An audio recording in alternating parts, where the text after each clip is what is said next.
Welcome to the Hamilton County Board of Commissioners staff meeting, September 17th, 2024. We're going to ask everyone on the dais to introduce themselves. Chrissy Reichel, Assistant Clerk. Leslie Hervey, Clerk to the Board. Stephanie Summerow Dumas, Commissioner. Good afternoon. I'm County Commissioner Denise Treehouse. Jeff Aludo, County Administrator. And I'm Hamilton County Commission Board Chair, Alicia Reese. Okay, we've got an action-packed agenda. The first item on our agenda today is any talking. We ask you to step outside, but because we started the meeting. Our first item is Paycor Stadium Comprehensive Renovation update, and I want to kind of start off really quickly before I turn it over to Jeff, and also ask my colleagues if they want to say something. But I want to reiterate, some people have asked, why are we doing this? How did we get to this point? And I know Jeff's going to go into some of it, but I want to articulate that this came about 1997. Voters went and voted for building of 2 stadiums. And after the building of the 2 stadiums, then the lease agreement began, and it was done, none of us were here, it was done behind closed doors, and the taxpayers felt like they had gotten screwed. They came out with a lease of 95% payment on the backs of the taxpayers and only 5% on the ownership. It is a 20-plus lease. We have a 20-plus-year-old stadium. And so now it has been brought to us in terms of where do we go from here? Can the stadium go another 20 years? What should the stadium look like?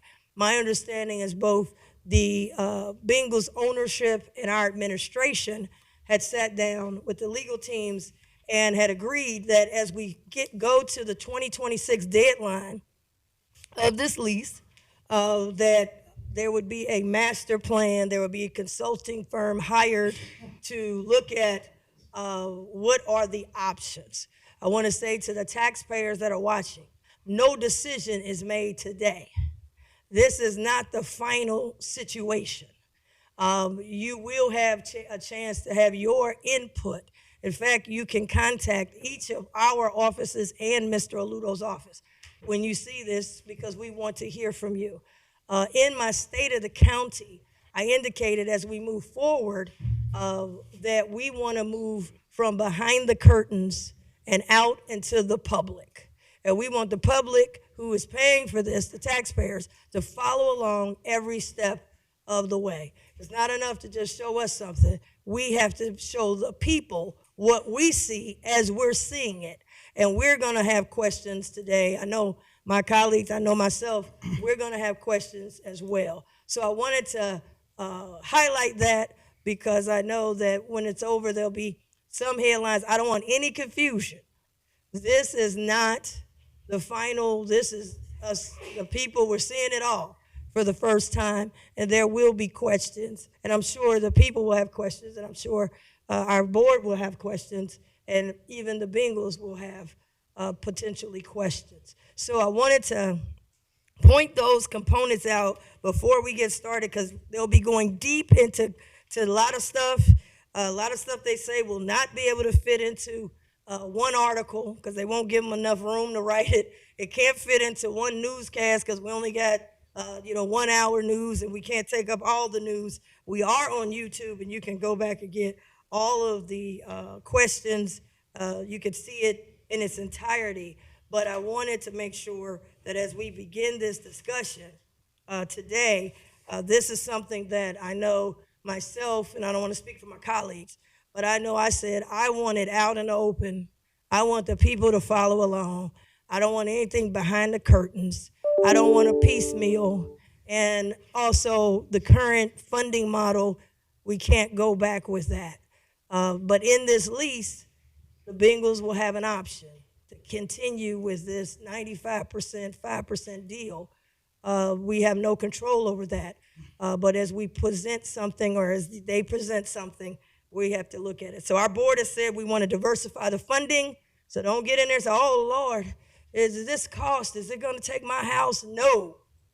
I know I'm not supporting anything that will increase taxes, and I believe my colleagues have said the same thing. So with that, I want to ask Vice President Dreehouse, would you like to say any opening comments? Sure, and thanks for providing some context. I think it's important for everybody to understand how we got to this moment in time. So for those that have been following along, we did have the facility assessment plan that we had in front of the board. It's been a number of months ago, and then we had been waiting for the master plan to come forward. We need to have both of these things together to make a final assessment and determination as to how we're going to move forward with one of the county's largest and most important assets, and what that financial stack looks like. What can we afford given the stack? We've talked many times about the county using our current sales tax, as you say, no new taxes for this equation from my perspective as well. But using the county sales tax that already exists, was voted in place by the voters a number of years ago, and so that exists, but also asking the team, the NFL, and the state of Ohio to have a more significant role in the financial stack so that we have a fair and equitable funding equation to fund not only the facilities, the nuts and bolts, as I call them, the nuts and bolts part of it, which we have to do, but also some of these more aspirational things that we would like to do to make sure that this asset that we own, the taxpayers own it,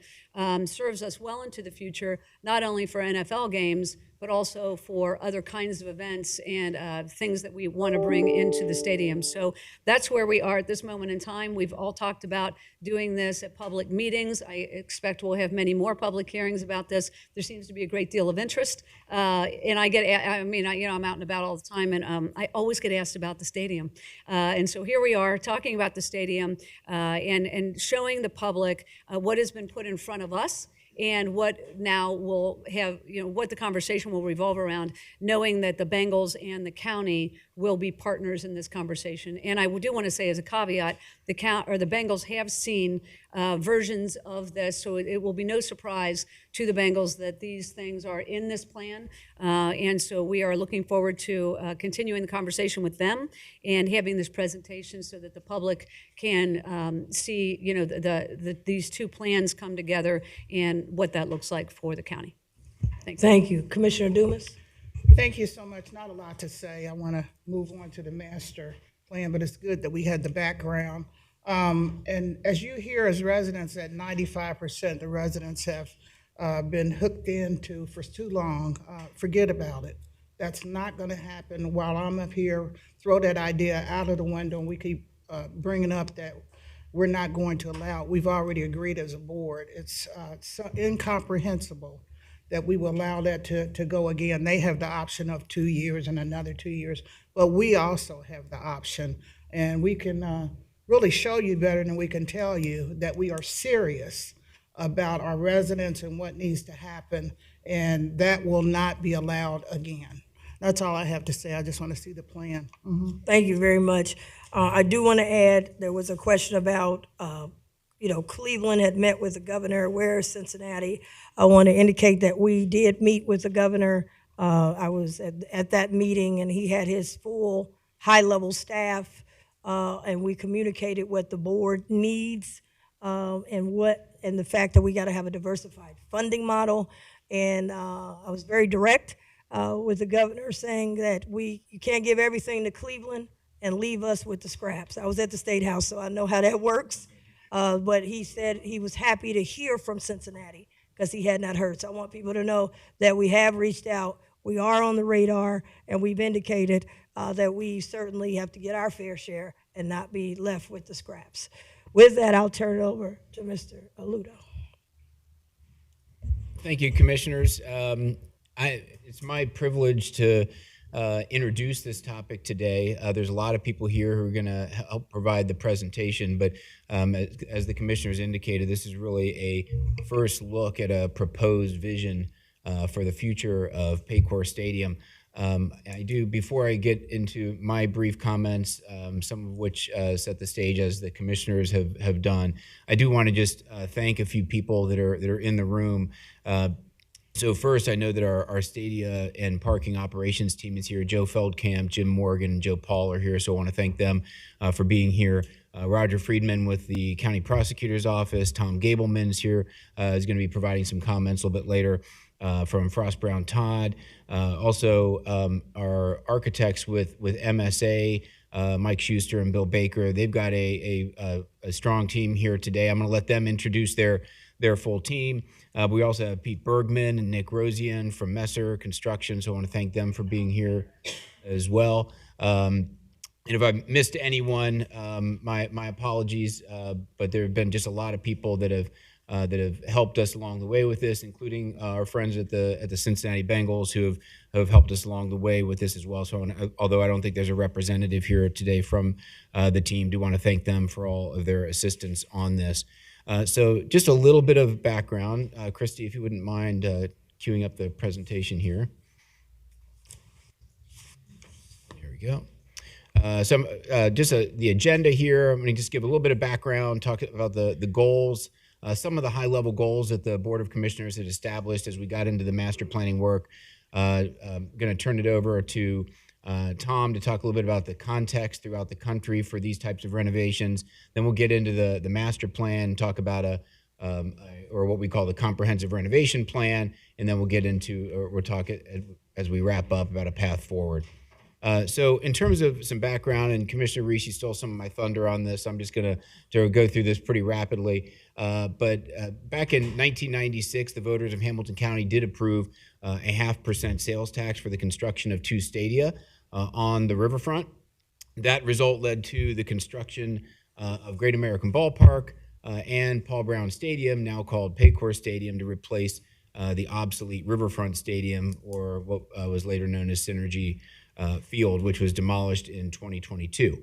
That and the leases, the associated leases, wound up retaining the community's 2 professional sports teams, and also enabled the transition of our riverfront to what we know it as today. So this is back in the 70s through 90s, into what we know today as the Banks Riverfront development, which is the front door now of Cincinnati and Hamilton County as we know it today, and will continue to improve upon. So fast forward 30 years later, the first of the leases associated with these improvements will be expiring in 2026, and that being the lease with the Cincinnati Bengals. The issue before us now is the development of a strategy for investing in Paycor Stadium to ensure that it can serve as a sustainable and competitive home for the team into the future, and also serve the community as a major asset moving forward into the future. To that, sorry, let's see, I might have missed a slide here. Oh, I did. There we go. So as Commissioner Reese, I think you had indicated back in 2018, we had partnered with the team on a study to assess the future of the capital needs at Paycor Stadium. The board received the first of those reports back in 2022. That was the facility condition assessment, which outlined the core maintenance work that would be necessary in the stadium over the next 20 years, and also concluded with the assessment that the bones of this stadium were good, that the stadium had been well maintained, and that led to the policy direction from the board, and also I believe married with our the feelings of the Bengals, the team, that the future of this stadium could be one of renovating this stadium for the future, as opposed to having to do what other communities are forced to do, and that is to scrape the stadium and to build new, which, as Tom will go into a little bit later, puts you into a whole new category of costs on the community. So that was really good news that we heard from our architects. Today, we're going to hear from our architectural partners at MSA and their team, who will provide us with the next piece of that puzzle, and that is an update on the vision for a comprehensive renovation of Paycor Stadium to keep it both physically viable, economically competitive, and sustainable as a home for the team for the next several decades, and to keep it functional and viable for the community and catalytic in this community as an asset for the benefit of Hamilton County and Greater Cincinnati. The board did have some goals as they went into this. Number one was to, in no particular order, but the first on the list here is to ensure that Paycor Stadium is a sustainable and competitive home for the Bengals for decades to come. The board wanted to ensure that there was enhanced public utilization for the county's largest asset. The board wanted to improve accessibility to and within the stadium. The board wanted to enhance fan and public engagement within the stadium and enhance connectivity of the stadium complex to the broader community. And that would include the banks, the central business district, the broader community. We're in the process of renovating and revitalizing the convention district to make sure that the stadium serves as one hub for connectivity into the broader community of Greater Cincinnati. So as we move on, the board understood that the county and the team would need to work together to refine this plan. We'll talk a little bit about that later, to develop a funding and financing plan. The board made it clear that major county funding associated with this would need to be tied to a mutually beneficial long-term lease. And as the commissioners had said in the tee-up comments here, that the renovation funding should be comprised of fair and equitable contributions from a variety of diverse partners, including the county, the team, the NFL, and the state of Ohio. So that's just a little bit about, again, commissioners, some of the background on this, how we got to where we are today. It's my pleasure now to turn the mic over to Tom Gableman, who's going to walk us through a little bit of context in terms of what's going on nationally and through the NFL as it relates to these types of projects in various other communities. Thank you, Jeff, and good afternoon, commissioners. In terms of where we are today, and as Jeff alluded to, we first started talking about the potential of looking at the horizon saying we will need a major renovation transformation of Paycor Stadium in order to sustain it. That began in actually 2018.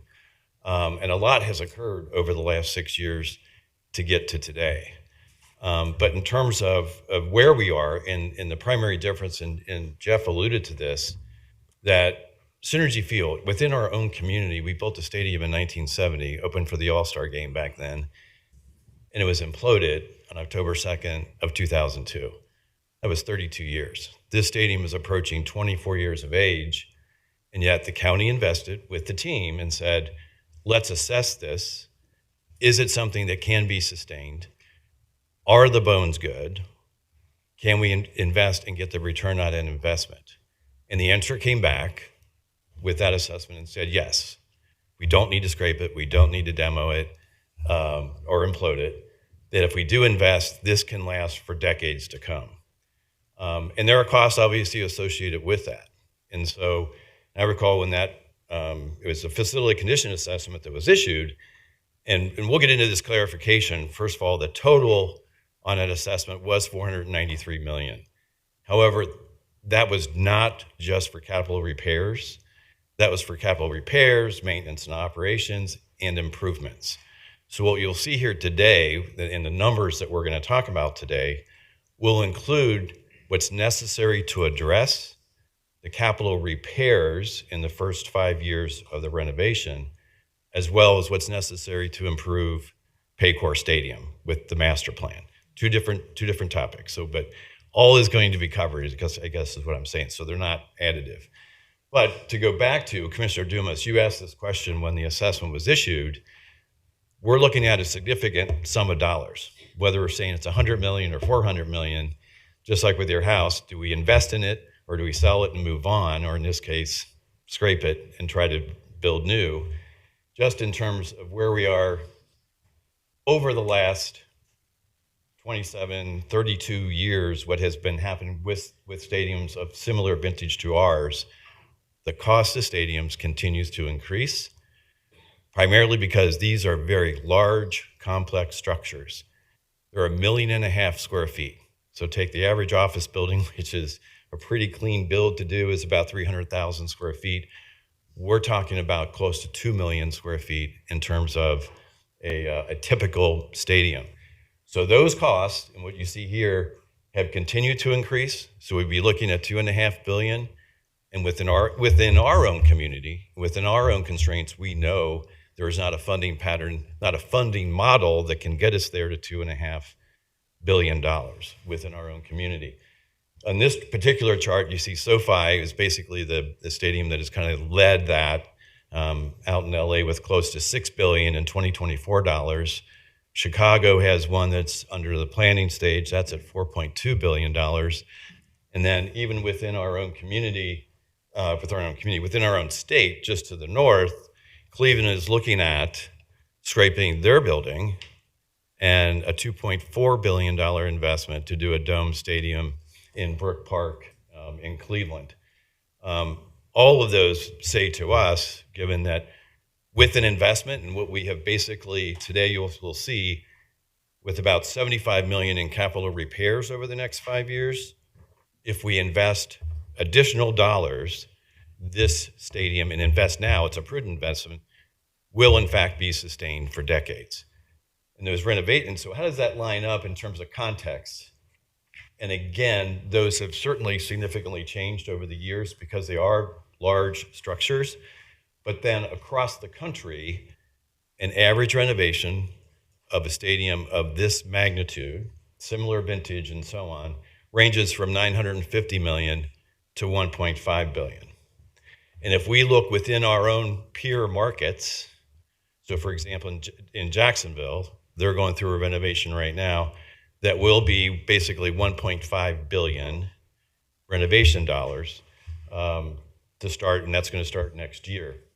Carolina is looking at $1 billion renovation, and the other renovations that have been performed are bumping up against that $1 billion number across the board, and no different than here in terms of our context and within our peer markets. That's basically the cost of basically renovating and improving the stadium. I think a little bit different here than what's happening in other markets. You kind of have to separate some of these things. For example, we could talk about Baltimore. It's basically investing about $800 million in the last few years, but a lot of that is capital repairs and not necessarily improvements. And one of the things that we have looked at, and part of the reason, we basically had started with, we had Gensler do the facility condition assessment. Gensler also did some initial master planning efforts in terms of some discrete things that could be changed within the stadium. But what we were looking at in order to have something that would be sustainable had to be a comprehensive renovation of that building.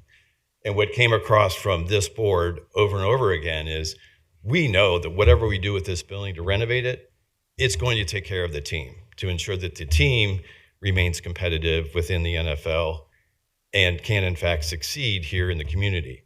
But in addition to that, of primary importance was this needs to be an asset that the public can engage with. Because those folks that are in our community that might not necessarily be fans or be able to afford a ticket also need to have an ability to go to that stadium for events, which simply, we know we've got the record now over the last 24 years, that hasn't happened. And what's going to be presented today is something that is truly transformative, different from other stadium renovations that you've seen. It's not just about the stadium. This has been described as a stadium complex since it opened in 2000. But if you look at it, it's the stadium and it's got the practice fields, and it's been an island to itself. What the board has said, to look at this and said, how do we make that into a public asset? Well, we've got about 200 acres in the banks. The stadium and the practice fields are about 40 acres. What's being presented today and what you'll see today is not only is that stadium going to be transformed, that practice complex is transformed, and the creation of another 26 acres of green space as an idea, as an initial vision. All of this is just an initial vision that the board will have input on as we move forward, that the team will have input as we move forward. But what we are trying to present is something that will truly engage the public and make it the public asset that the board has said they really desire to have as we move forward with all of this. So in terms of as the board knows, back in December of 2023, we entered into an agreement with the team that would do two things. One, we said, we'll do some pre-renovation projects, those most critical infrastructure items that are necessary, and they totaled about $39 million.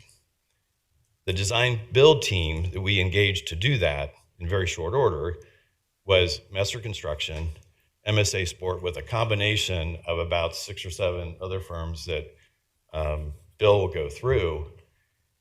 And we had to do it in a very expedited manner because you've got to open the stadium basically by the Cincinnati Music Fest, which is at the end of July. So you basically have a 6-month period in which you need to design, procure, and build. Of that $39 million in projects right now, we are significantly under budget, and everything has been completed on time.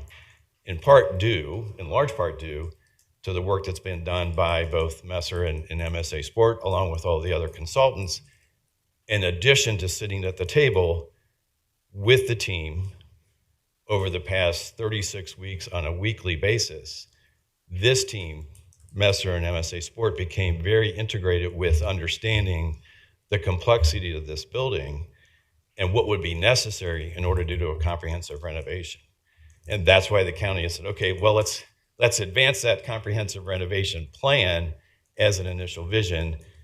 And that's when we had basically MSA Sport, along with MMA and other consultants, begin to develop what you'll see today as the initial vision. So I'll turn it over to Bill Baker, who's a managing partner of MSA, to kind of lead that part of it. Thank you, Tom. Commissioners, it's good to be here. President Reese, Vice President Driehaus, Commissioner Dumas. We're honored and excited today to present an initial concept vision for what the future of the Paycor Stadium complex could be. And so to share some of that excitement, we're going to start with a little AV experiment, and then we'll go into a detailed presentation with the rest of my colleagues, and I'll introduce the rest of our team.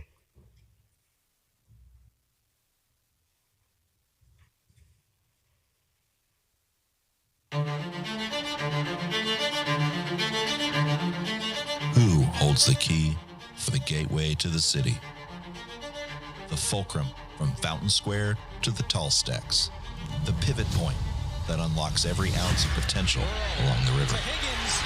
The beating heart of our hometown, where we show our stripes in every bite, step, smile, and roar.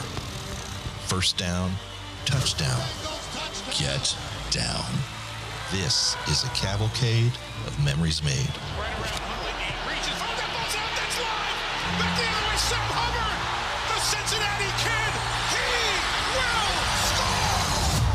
From the jungle to the mighty Ohio, thanks to new green spaces and connections to the banks and downtown, complete connectivity for the city, with Bengals Promenade for enhanced tailgating on game day and public use year-round. This is where Paul Brown Way becomes a new icon, syncing all the parks around all them Tigers training. Easier and safer stadium access, premium seating and breakthrough views at every level.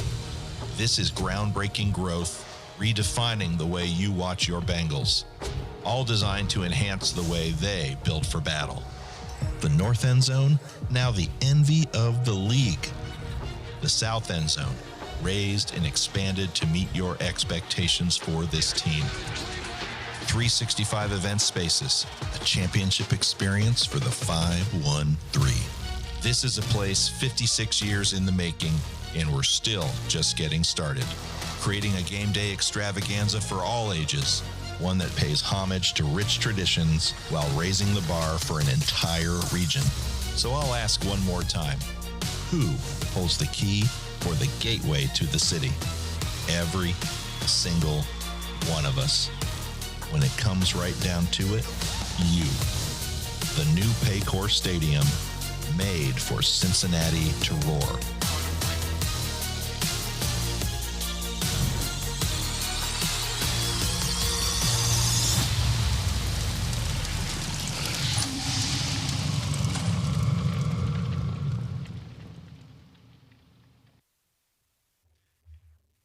Our gateway as a community, as a county, and as a region. The Paycor Stadium complex, this initial comprehensive vision, will transform this entire quadrant of our downtown and our riverfront to be a premier, best-in-class entertainment, sports asset for the community, and will represent the opportunity to continue and to invest in this important civic asset in greater Cincinnati and Hamilton County. And really the next steps in this process, Tom alluded to it, and I believe Jeff did as well, is really for the county and the team to roll up their sleeves, begin to come together, review each and every aspect of this vision and the different component projects, and finalize a plan that ultimately is best for the county, community, and for the success of the team. In addition to myself, my colleagues, Mike Schuster will be presenting today, our CEO, President and Director of Design, Sarah Engel, Principal Director of Interior Design, Steve Langenkamp, our COO and Sports Planner, and Amber Wazinski is an Associate and Project Architect in the firm.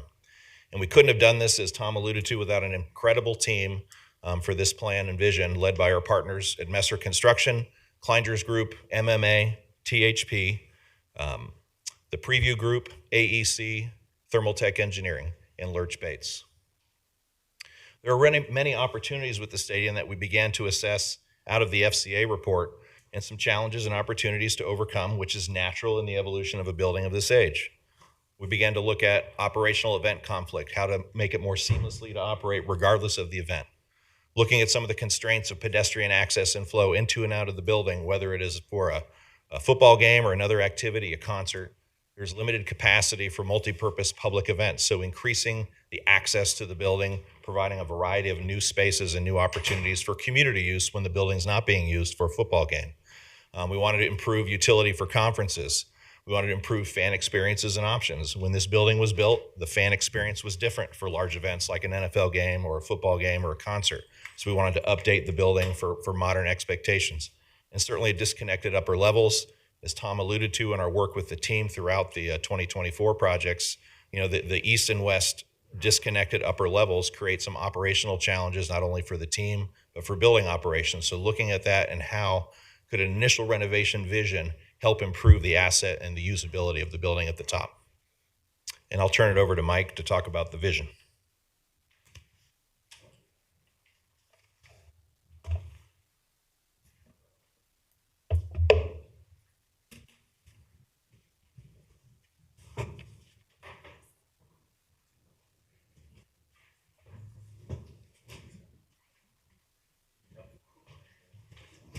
We like visuals a lot. I think there's lights there somewhere that go on or off. I don't have the switch to it or anything. So thank you very much for the opportunity to talk about this. One of the things that Bill talked about, that Tom talked about, that Jeff talked about, was the word transformation. And transformation is a consistent word throughout the process. One of the opportunities that comes up with this project is that opportunity for the entire riverfront and for the connection and the connectivity to our city, to the downtown, and to the banks, to all those assets. We have a tremendous riverfront, and this starts to do things that really pull it together in so many different ways. So I'll pop through it. So what you're seeing here is then this becomes layered. So this is what's there right now. So you start to see Marion Way, it starts to flow around. You actually see the bubble that's put over in the background. And then what happens is the idea of straightening out Marion Way along the back edge, starting to connect the old hilltop space, which is the old, I'll go back here really quickly, if I can do this, right here, hilltop, very unsightly. That's the first thing we see when we come into the community. If we start doing this and we straighten this out, hilltop goes away. This becomes a linear park that really then connects all the way to an area of green space that can double as green space and also as parking and tailgating area for the team as well. And there's a lot of other elements with it, but I don't want to, there's a lot of details, and as I think President Reese said, there is a lot of information to dial down, and we can't do it all at one point in time, but we will give you whatever details we need at any point in time to help understand this as well. So this is what it looks like from the other side, from the backside, and this is what it can look like this. This becomes the training facility. This becomes the green space that can also then become some level of parking during games and tailgating. And this connects back through here. It also creates a safer environment for people crossing the street, coming across and looking at access ways as well. This is what it looks like from the north side, part of the idea. And right now, I think that one of the projects that you funded this off season was the new expansion of the plaza that when you take it off of right here, and I think I'll go back here really quick. Well, yeah, it's right. Well, actually, this is even after it was already built a little bit, but the idea that there was this, you'd have to come down and swing back in, a very dangerous proposition for people coming back in through there. And it's really become a lot safer environment here and connect that. And the idea that this plaza then allows for development and connection and potentially even moving a team store to where it has better access without necessarily going on the site and transferring yourself through and around the entire stadium. You'll also notice a couple of things. The idea of creating circulation elements that actually on the outside have video boards that become opportunities for lots of things, and during the game become the opportunities for somebody to be outside of the stadium and actually engage in what's going on in the stadium as well on a very grand scale. Talking about this is what's here right now. We have the parking lot E right here. We have Hilltop right here. We have the indoor training facility here and the practice facility over in here. And as we start to look at Marion Way, it swings up through here. So as we start to connect it and move it this way, Hilltop moves away, indoor moves away. This becomes parking over in here. This allows for ample space for a practice facility that then puts it all in one location. So what you do now, you have right now when a player, whether it's Joe Burrow, whether it's Jamar Chase, whoever it is coming out of their locker room, coming to this location, is walking across a city street, walking up and around into here, and any facilities that are needed for practice have to go back and forth. And from an efficiency and from a safety standpoint and from a team use standpoint, it becomes a little bit problematic. The other element that happens is by having the team inside of the facility, it starts to change how you can start to use the facility. Football's transformed over the last 30 years dramatically. It used to be a facility where you could go in and you would use it. Preseason was, I think back in the day, was down in Georgetown and at some point. And everybody would go down there. And then for the games, they would come here. And then after the season was over, everybody would vacate.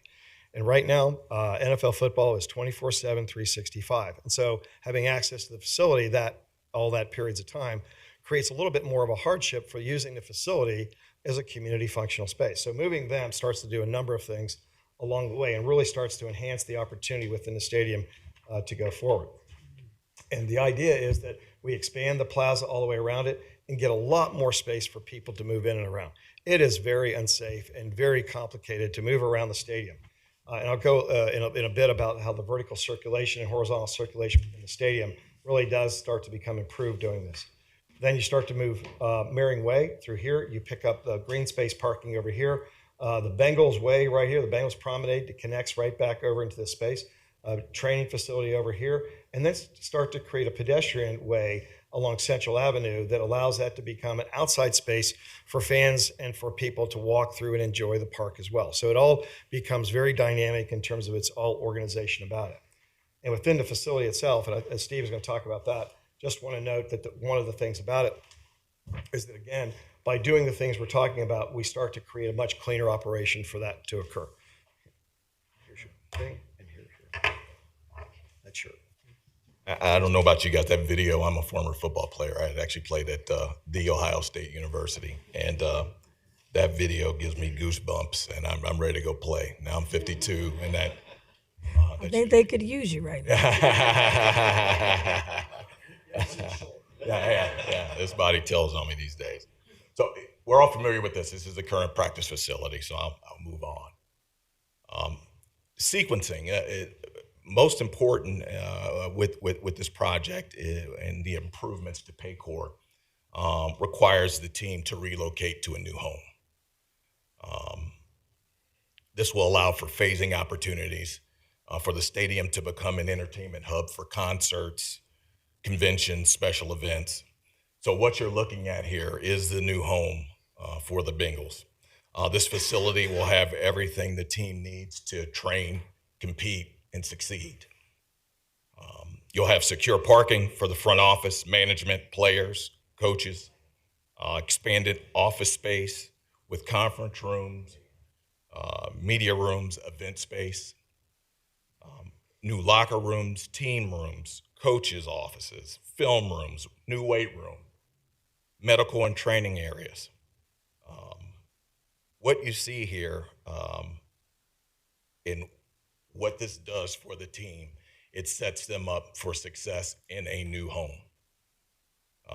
What you also see here is a 2,000-seat stadium that will allow the team, especially for training, to bring in fans, families in a 2,000-seat stadium that will offer restrooms and concessions, which they don't have now.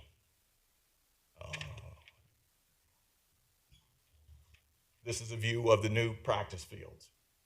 And what's key to this is the connectivity back into the indoor facility. So you have to be able to get the team in and out onto the field, along with the coaching staff as well. This is the view of the indoor facility. And if you look, the portals here offer a way for that connectivity from inside to outside. What it's also going to allow is, and more importantly, the team will be able to practice all phases of the game, from special teams to kicking, long passes. Everything that the team would need to do on Sunday, they can do in this indoor facility. And again, another view looking from the river north at the facility. And I get goosebumps looking at this. Like I said, I did play football at Ohio State. For us, an indoor facility and these types of facilities, the Woody Hayes Center was Mecca for us. And I see this for the Bengals as well. A new home with everything they need to be about the business of winning Super Bowls. It's a first-class facility that'll take them into the future. So to recap, the team complex improvements, year-round conditioned practice field, enhanced expanded training areas, on-site medical care, and improved and expanded administrative offices. Everything they need to train, compete, and succeed. Thank you, guys. One of the things that has happened significantly is the safety protocols that are involved in all phases of the game in the NFL. And by taking the team and moving them into a facility where that is away from the facility, again, that allows us from a safety security standpoint to do and use the facility much better. I want to keep focusing on the idea that the separation is very positive for the entire investment going forward. So when you start to take a look at some of the elements that happen, we start to get into, we relocate some of Marion Way, we put a new park space, we create a pedestrian way, we have new plazas. Again, those plazas are really important for people entering, using, and being around and using the facility all times of the day and create, right now when you walk around the other side of the stadium, it's not a pretty sight. And it's not someplace you want to hang out and be around. And if we start to create these plazas in the open spaces, they start to become a lot more positive spaces to be. And the seating for the 2,000-seat little stadium element associated with that does, as Steve said, does a lot of things. It allows us to have this community function opportunity that doesn't exist right now. And it also allows the Bengals, for instance, to have something that's a little bit more organized for them to have during preseason. And again, safety security becomes one of those elements associated with that as well. And as we start to look at the inside of the stadium itself, you start to see some things that are really key.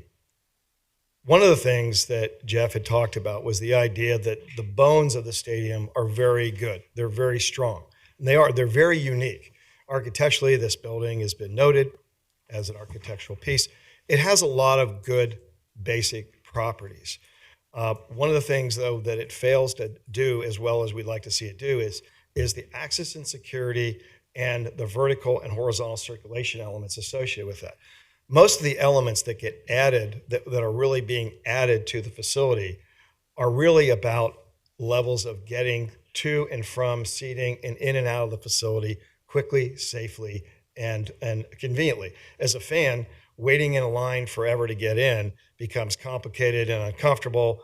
And the idea is to start opening that whole process up so it becomes easier to move in and out of the stadium.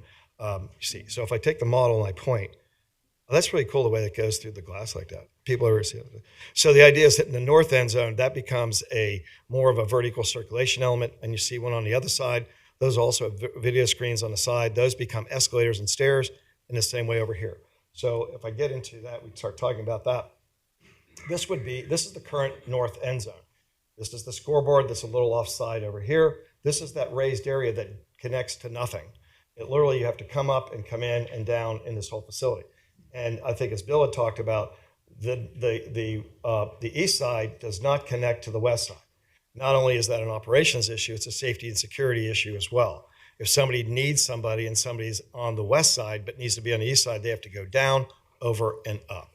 The idea of doing the connectivity really does help that side.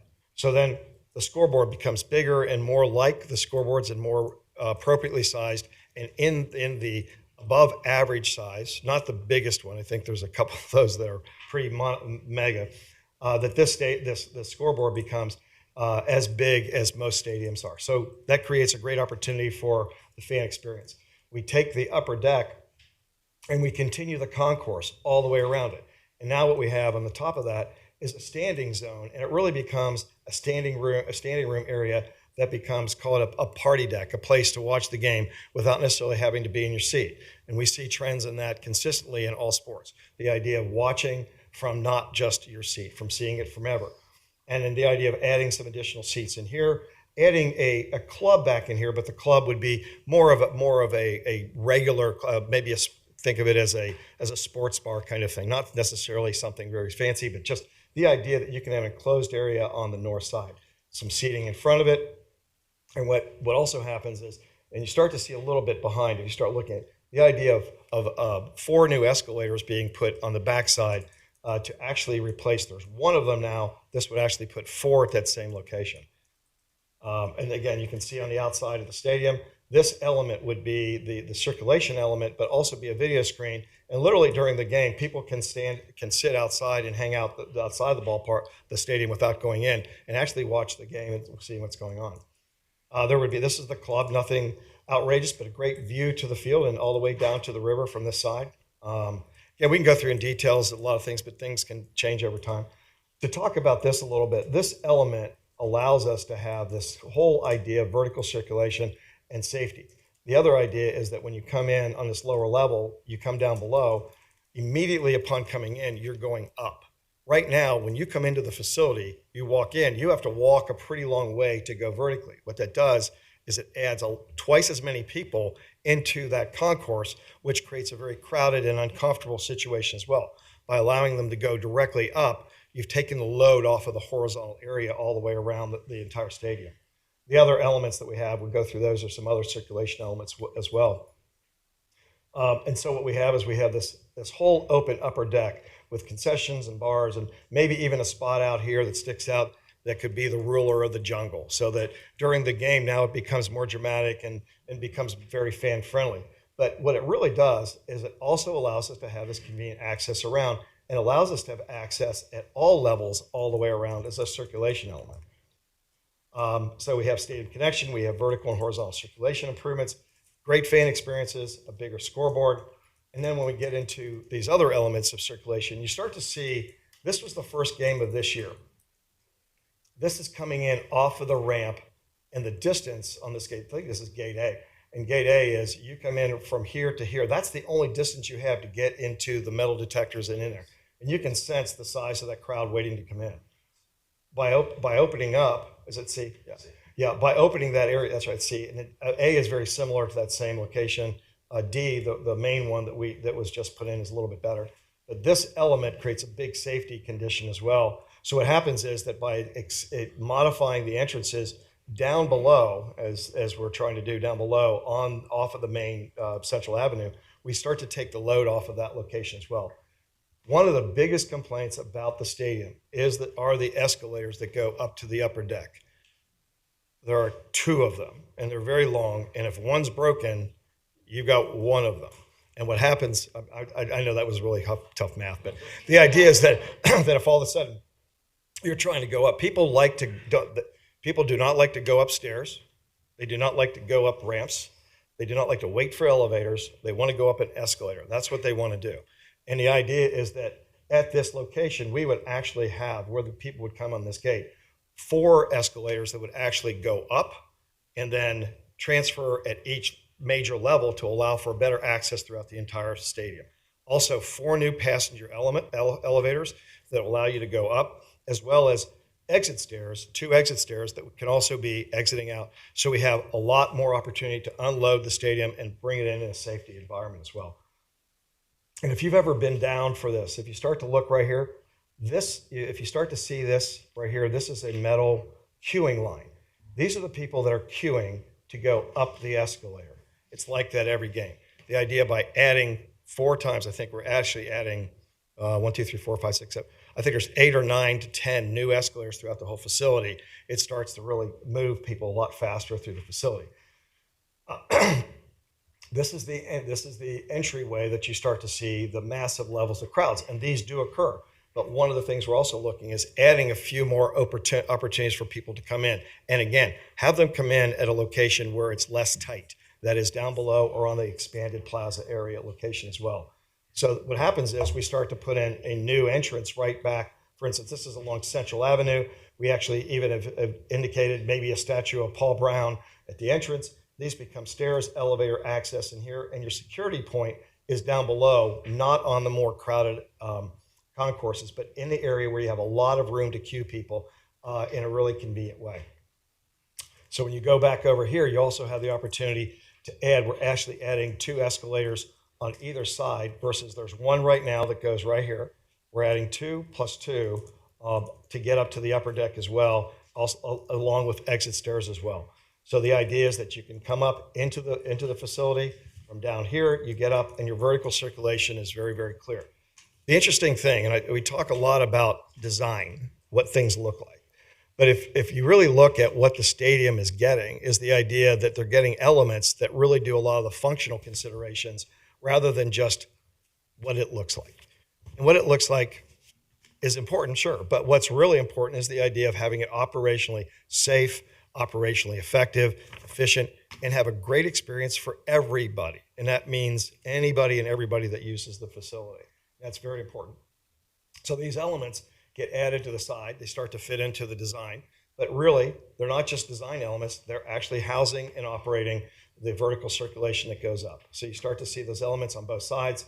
We also do things with some security pieces that one of the things, I don't want to get into the weeds on it too much, but there's a lot more technical, innovative security opportunities and equipment that can expedite fan movement through as well. We'll be looking at that as well.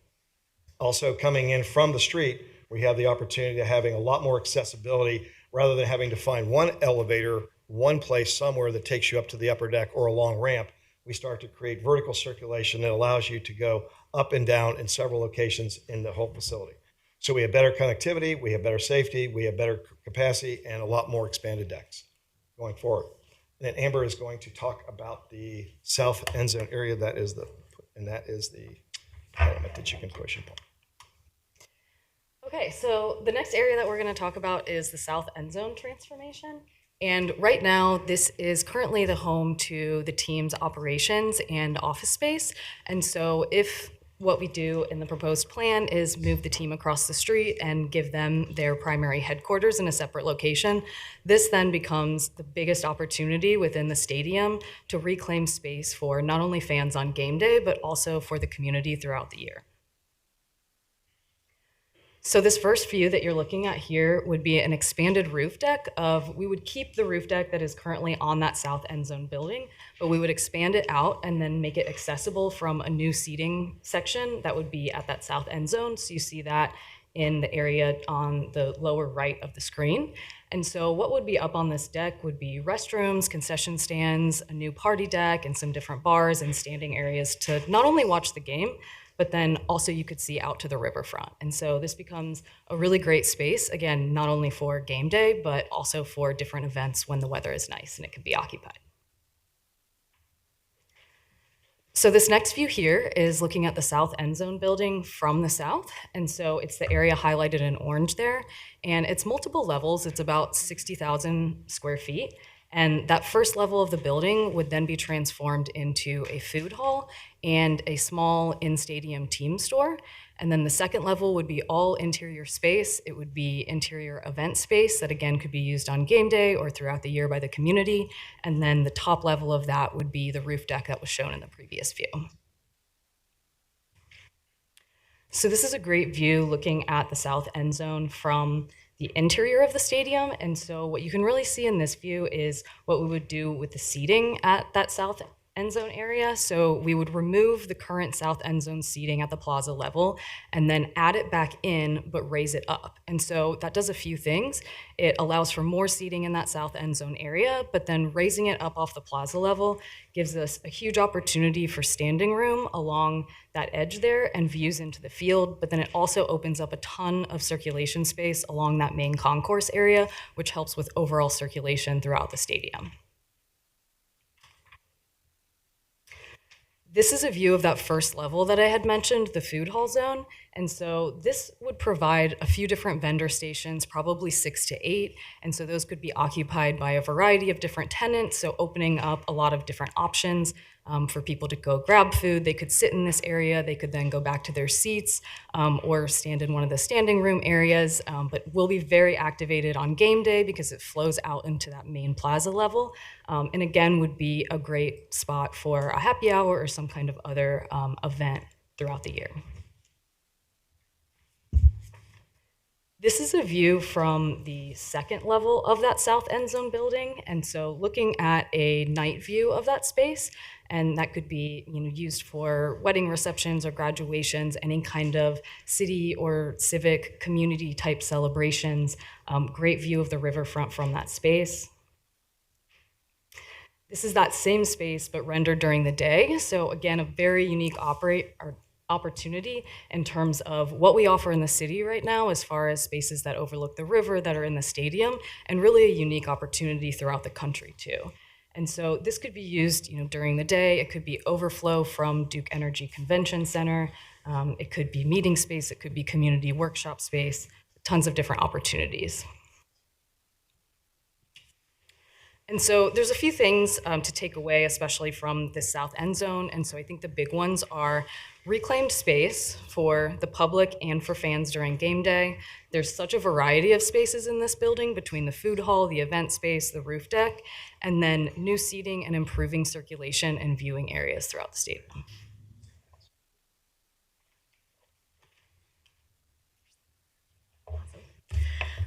So now I'll walk you through some of the proposed enhancements to the hospitality and community spaces as part of this plan.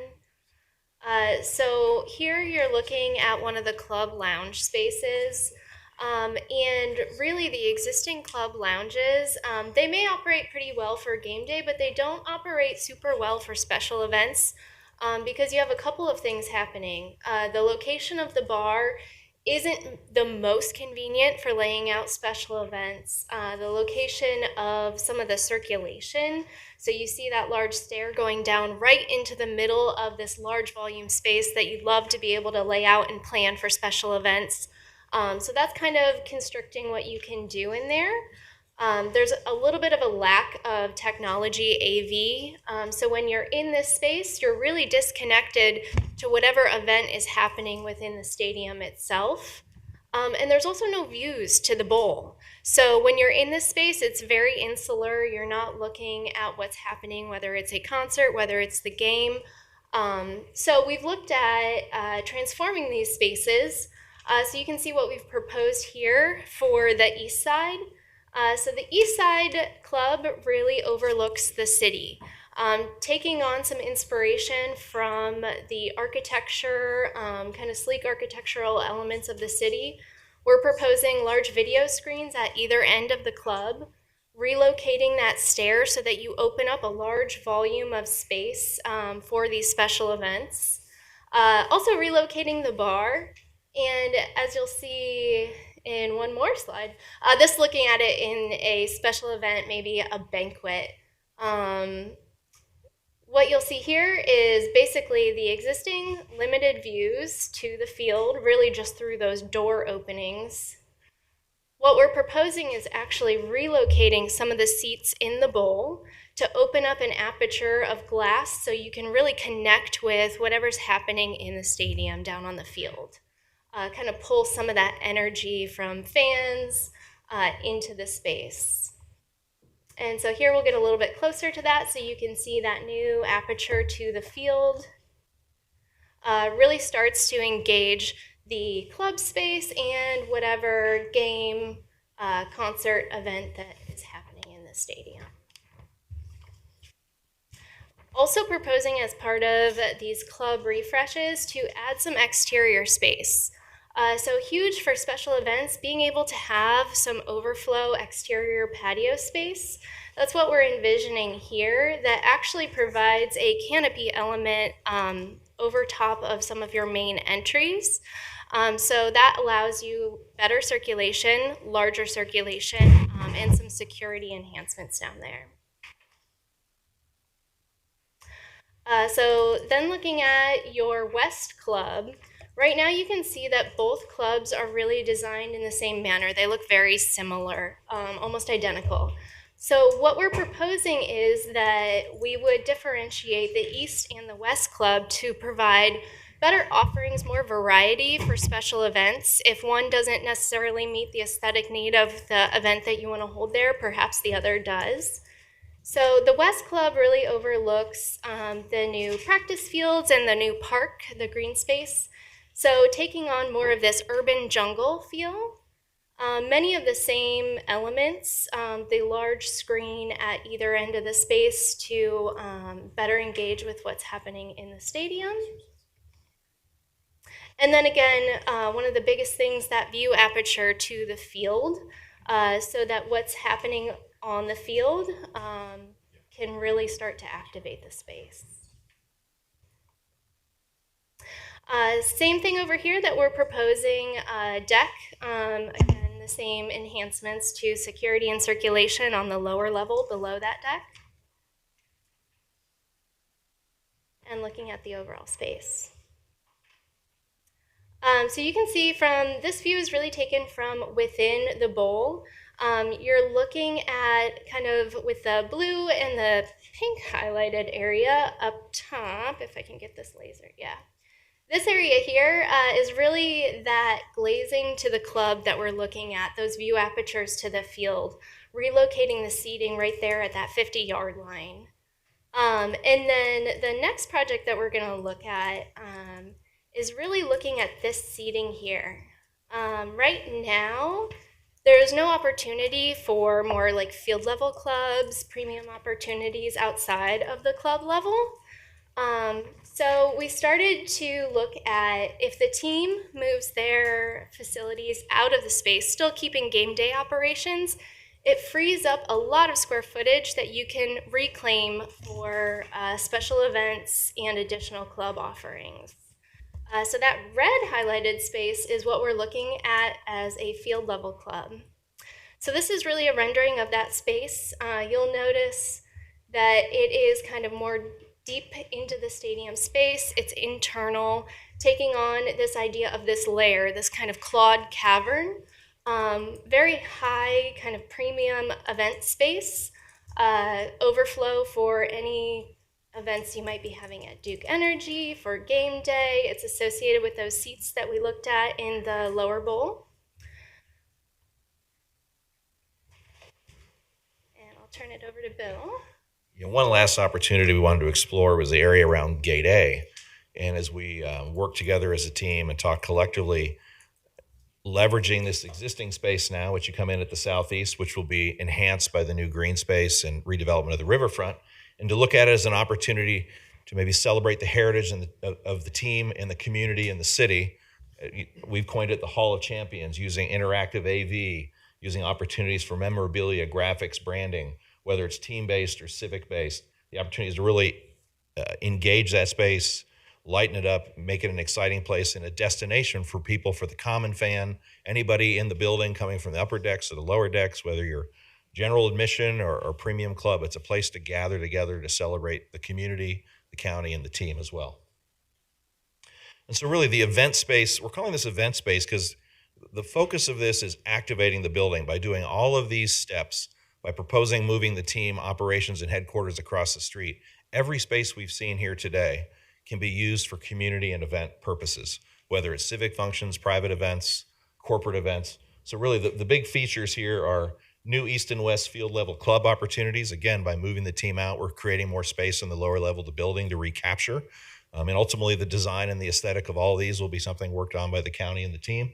The new North End Zone Club Mike talked about, that is really an incredible opportunity for special events, for rentals, for other community events. Maybe there's a commissioners meeting a time or two down the road, but it's an opportunity to see in the stadium, look out, and really have a really engaging space that can be used for a lot of things beyond those 10 or 13, I think we ideally want for a Super Bowl, 13 home games a year, or for every other event.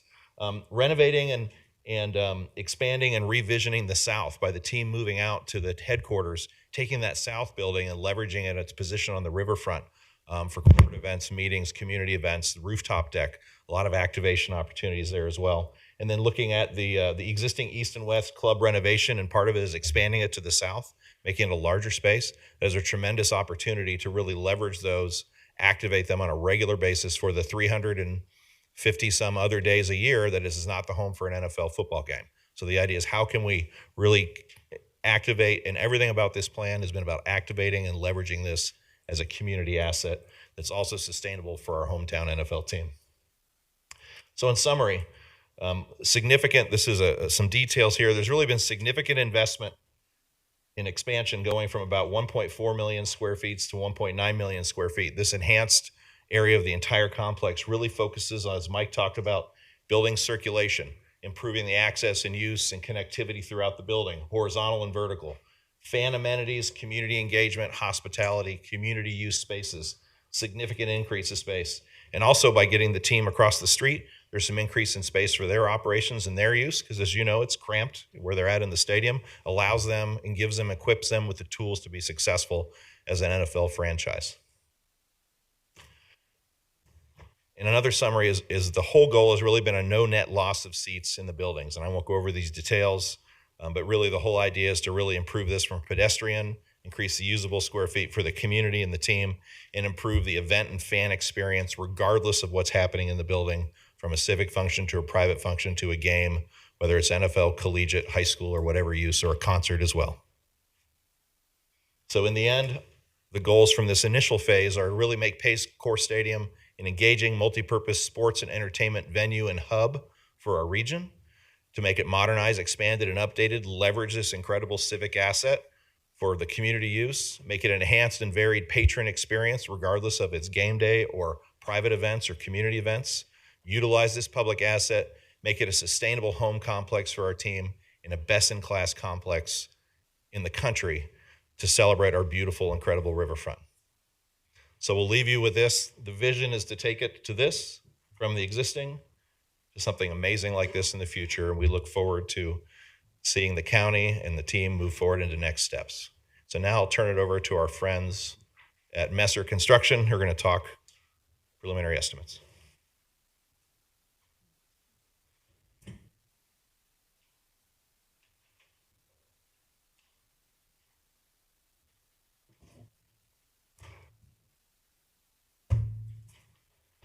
All right, good afternoon, President Reese, County Commissioners. My name is Ryan Hurst. I am the Estimating Vice President with Messer Construction. And my role on the project was to take all the visions and all the great programming work that you've seen today presented by the MSA team, and then put a price tag to it. So that's not always the most popular role on a team, but it is obviously one that's very important and something that I know all of you are very interested in hearing about. So I'll start there. I know we're kind of running up against time too, so like any good construction partner, I will get us back on schedule. So just wanted to talk a little bit before we go through the number, just a little bit about how this process works. So anytime that you do a high-level master planning kind of exercise like this, you're really relying a lot on completed projects and historical data to help you kind of inform that number. So that is typically our approach when we start with these high-level, larger program type of exercises. The difficulty in this one, obviously, as you've seen, is it's very unique, very big, very large kind of program. So you're not going to be able to pull out a typical renovation of Paul Brown or Paycor Stadium and pull out a good comp. So really, the process is to work with the designers and to start to pull apart the project into smaller, more manageable buckets. that then allows us to look for the similar comps on projects that we have worked on and use those costs, those historical as-built costs as our starting point for that cost model. So that's what we did on this one.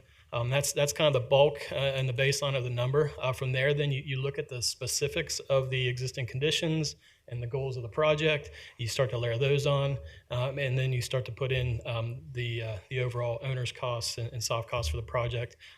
All that together then gets you to your overall master plan number. So that was a little bit about the process. Obviously, we're still at a very high level. We're not into the details of the design and able to come up with quantities of cubic yards of concrete and steel and that kind of thing. These are high level numbers that we've put together. So with that, I'll unveil we talked about this one a little bit, just the kind of the range. I think Tom stated that just looking nationally, some of the similar projects have ranged in this 900 million to 1.5 billion when you start talking about a comps at least similar in program. And then the number that we landed on as far as our cost for this program that you've seen today is about 1.25 billion.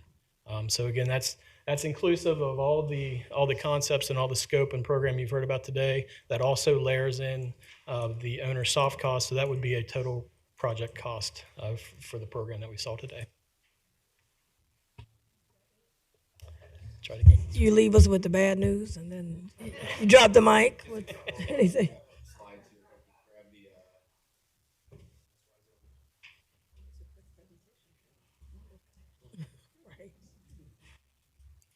Okay, Commissioners, so just to wrap up, talk a little bit about the path forward. So first and foremost, as has been stated a couple of different times, this is a vision for the stadium. This is not something yet that we would consider or call a plan. Obviously, has been stated numerous times. What we need to do now is hear input and feedback from the board, the team, the public. Our website does have this plan up on the homepage at this point at hamiltoncounty.ohio.gov, so people can go there and give feedback. We want to hear all of that feedback and input from the public, and certainly from the board and the team. But once we get that, we really need to sit down with the team and begin to workshop this to put it into the context of the priorities of the team, the priorities of the county, and notably available funding sources. Ultimately, to get to the point where we do have a final project that can then be phased and sequenced based upon those priorities and funding sources, recognizing that funding for capital is just the first part of this, right? That as we talk about a long-term new lease with the team, that we also need to look at the second part of this, which is funding for capital repairs, improvements, enhancements to the stadium to keep it relevant and healthy over the long run. Just a couple of notes about budget and schedule.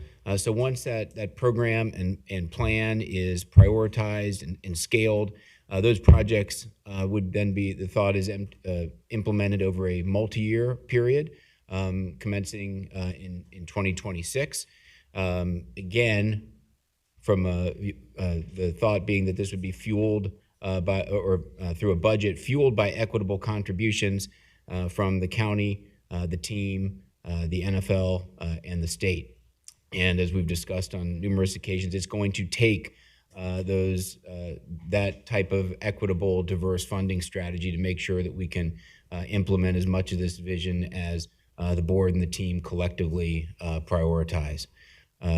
So here was again, just back to the history here with where we've been and where we are going. So commissioners, with that, I will turn it over to you for comments, questions, and discussion. Thank you. Thank you for the presentation. And again, our board, we wanted to make sure that we're getting it out to the public.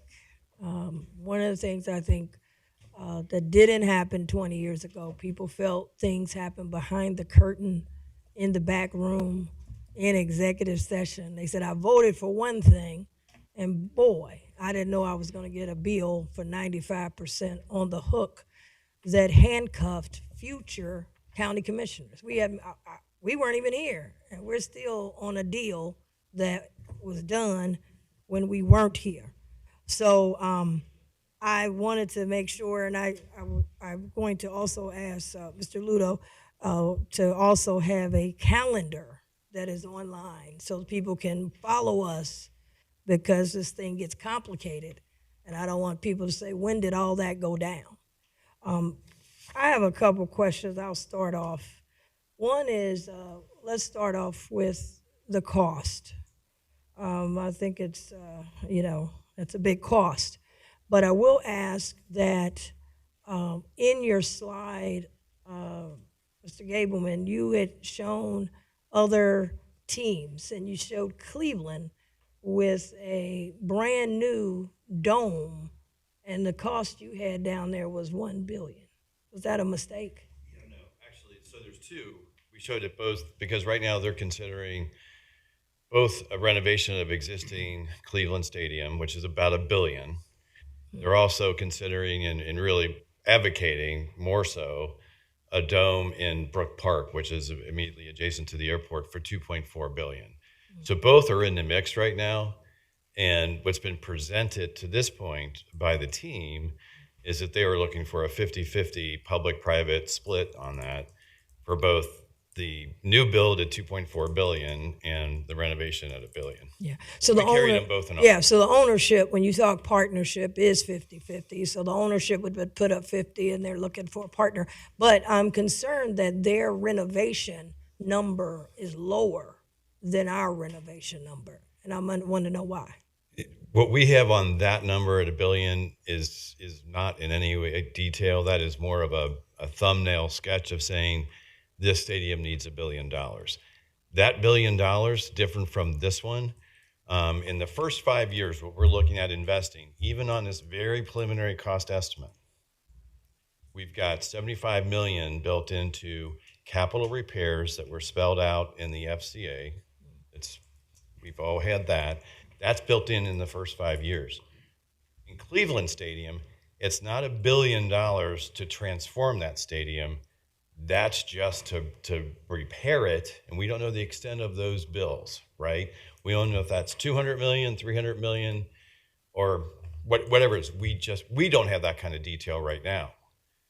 So our number is to truly improve the stadium is basically $1.1 billion, and we're putting in 75 million into repairs. Okay, that's the difference. And so that's, whenever we look at numbers across the country in terms of saying, is this a renovation, a true renovation and transformation, or is it more focused on capital repairs? We can pick up Baltimore that's saying, hey, we're going to put 600 million. We already invested 120 4 years ago. Now we're putting another 600. Of that 600, our calculations are about 400 are capital repairs and not improvements. What you're seeing here are true improvements to enhance over 1.9 million square feet of a building. We're adding or renovating we're adding a 500,000 square feet of usable space in this building. That's No, I got that part, but if someone's watching at home, what you presented up here, you had Cleveland Browns, $1 billion, and we're above $1 billion. So I wanted you to be able to clarify that point. So right. Thank you for that. I wanted to make sure. The other question I have, because you can always have a great thing. First of all, I think a very nice job. I've got some other thoughts in terms of adding, because I'm real big about making sure it's futuristic, but I want to stay on cost right now, because I can go to the dealership and pull up and say, man, I'd love to have that Rolls Royce. But when they give me the bill, then I say, well, maybe I need to go to the other area. Do you have anything on sale? Because I can't afford it. But I want to, it's been put out there that 300 million, that was a number that was put out, that all they want is $300 million, and we can keep what we got. Can you tell us, what does 300 million, because I think one of the questions I know I have, I don't want to be back here, 2 years later, or nickel and dime us like we're doing now. We're nickel and diming projects. We get, oh, just do a little 39 million over here. Oh, wait a minute, come on, do a little 50 million over. It's like when you get your cell phone service. Oh, it's a baseline, and oh, just one more line is $5 more, and oh, add 2 more lines. Next thing you know, you're at $200. You said, I thought this thing was $50. So I don't want us to be nickeled and dimed. Can someone talk to us about? It was out there. They said, all we need is $300 million and we're good. I think the team put it out there. What does $300 million get us? So, Commissioner, If anything. Yeah, so I'll just hit on this briefly, and if someone wants to follow up, that's fine. But I think, there's no secret that when we're talking about renovations like this, we're talking large numbers, right? I mean, no matter how you look at it, it's just amazing that in this context we're talking about 100 million, like it's small, right? I mean, these are, we're talking in the scales of hundreds of millions up to billions of dollars. What we are talking about, I think the vision that you saw today is something that was proposed by our architecture team in response to policy direction from the board as to propose something that, in this, I think, starts to answer your question, Commissioner, that will keep the team here long term, provides a competitive and sustainable home for the team long term, and in addition to that, concurrently provides a catalytic center for entertainment using this facility long term. What we don't want to do, or I think we want to be very cautious about doing, is to use your term, nickel and diming or incrementalizing this to the point where we are putting a little bit in to just to get us by for a couple of years, knowing that little bit is still hundreds and hundreds of millions of dollars, which is going to tie up county financial resources, tie up county financial debt capacity, so that when and if that to you, and I can't speak exactly on this, Commissioner, but if that buys us 5, 6, 7 years, then we're having this exact same conversation 5 years from now when we have these resources tied up and we don't have a financial pathway to then answer the bell the next time when in 5 years the market demands a $3 billion solution. So I think what the team has come up with today is a recommendation to try to, within the financial capacity across diverse funding sources, put in place a long-term solution so that we have a long-term relationship with the team here. We have a long-term solution for Paycor Stadium, and it's done in the way that we don't have to have this conversation again in 5 years. I mean, that's a good question. And then the other question is, will this be in style in 20 years? Is this presented? I've seen the screens on the outside. I like those kind of things. But will this be in style? It's like you said, we don't want to be back here again because this is outdated now. I think the design of the stadium was futuristic when we designed it. Styles questions to someone else. And style, when I say style, meaning will it be relevant? Will it be, we're looking at 20. For me, I want to see something 20 years, not something that's out of style, not relevant, not working, and broke down, by the way. Oh, we don't want it broke down. But I think one of the things that you look at, first of all, when the building was done, it was done in a way from a style, call it a design standpoint, where it was even beyond where a lot of stadiums were at the time it was built. A lot of stadiums that were built at the time were not necessarily, or done more in a square basis, very simple. The curved geometry wasn't in place. There's a lot of style pieces that are already in there that will stand the test of time. The other elements that are added to that start to enhance it, but don't take away from it as well. All the spaces on the inside have the ability to continue to grow and change over time as well. I personally, I don't, just as an architect, I don't see anything that's being presented as something that will not be in style. Certainly it will be 20 years older, but not that it will look old. It will look appropriate in 20 years beyond, in my opinion. Yeah, I just wanted to make sure of that. And then the fact that the bones of it, because when you get an old car, it looks great. I've had them. You finally pay it off. And all of a sudden now you don't have any warranties. Now the engine goes out. Yeah. You know, we don't want the taxpayers stuck with paying for the engine. One of the things that's important for us in the way that we look at things, and again, also other team in total, is that it needs to work, number one. It needs to work. You can always add something to make it look like something, but the mechanical systems, the electrical systems, the technical systems, all of that is sitting in those dollars and cents. The idea of technology, the idea of using large screen technology, that's really where a lot of the enhancements are. Short of building a brand new stadium and starting over, this stadium, the way that it's being looked at right now, is as current in future as most stadiums are, if you take a look at it. I think it goes back into some of those interior spaces that will continue to grow over time. Typically, the exteriors of buildings tend to change a little more slowly than the interiors. And the interiors and the spaces we have will continue to be able to grow as well. But if the bones aren't good, if your circulation isn't good, if your organization isn't good, if your mechanical systems, your structural systems, if that's not good, it doesn't work. What this is the bones are good, and the elements in there that provide the framework will be good. Gotcha. Will stand the test of time. Gotcha. Now, on funding this, Messer, you came up, you said over $1 billion. Mr. Aludo, I keep hearing reports that bingo ownership, they jump out and say, we got $120 million. That's a long way from $1 billion.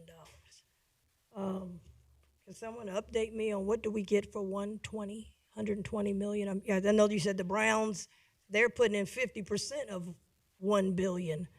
And here we've got 120 million, big headline, $120 million. Where does that get us? Well, just in terms of those 120 million in improvements, and that is not necessarily saying, well, that's the sole and only contribution that would be made by the NFL and the team. What that is the team looking at saying, we want to invest in the near term in 2025 in the club lounges that you saw some different iterations of today on the west and the east, as well as the suites, both of which have not been renovated since they were built. From the team's perspective and from a return on investment, those are those premium ticket holder spaces that they can basically get additional revenue from. But it's hard to get additional revenue from, as you mentioned, they're no longer in style, it's dated, right? So that's very hard to say to your client, your customer, we're gonna raise prices X amount when there's not that investment there. So the team was looking at making its investment of its dollars in those spaces in 2025. Not too different from the investment that the team has made in prior years, which now totals about 36 million over the last 2 years, which include the team lockers, which were just done, the team training facility, the indoor practice facility, and the other technological improvements that they've made. So those were just team investments, and those are still being considered for 2025 and 2026.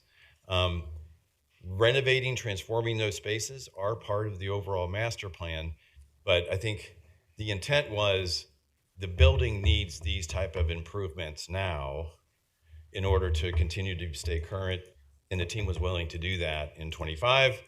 They can still do it in 26, and they're still committed to doing that. So the other piece of this is, and I think Jeff answered it, really very well.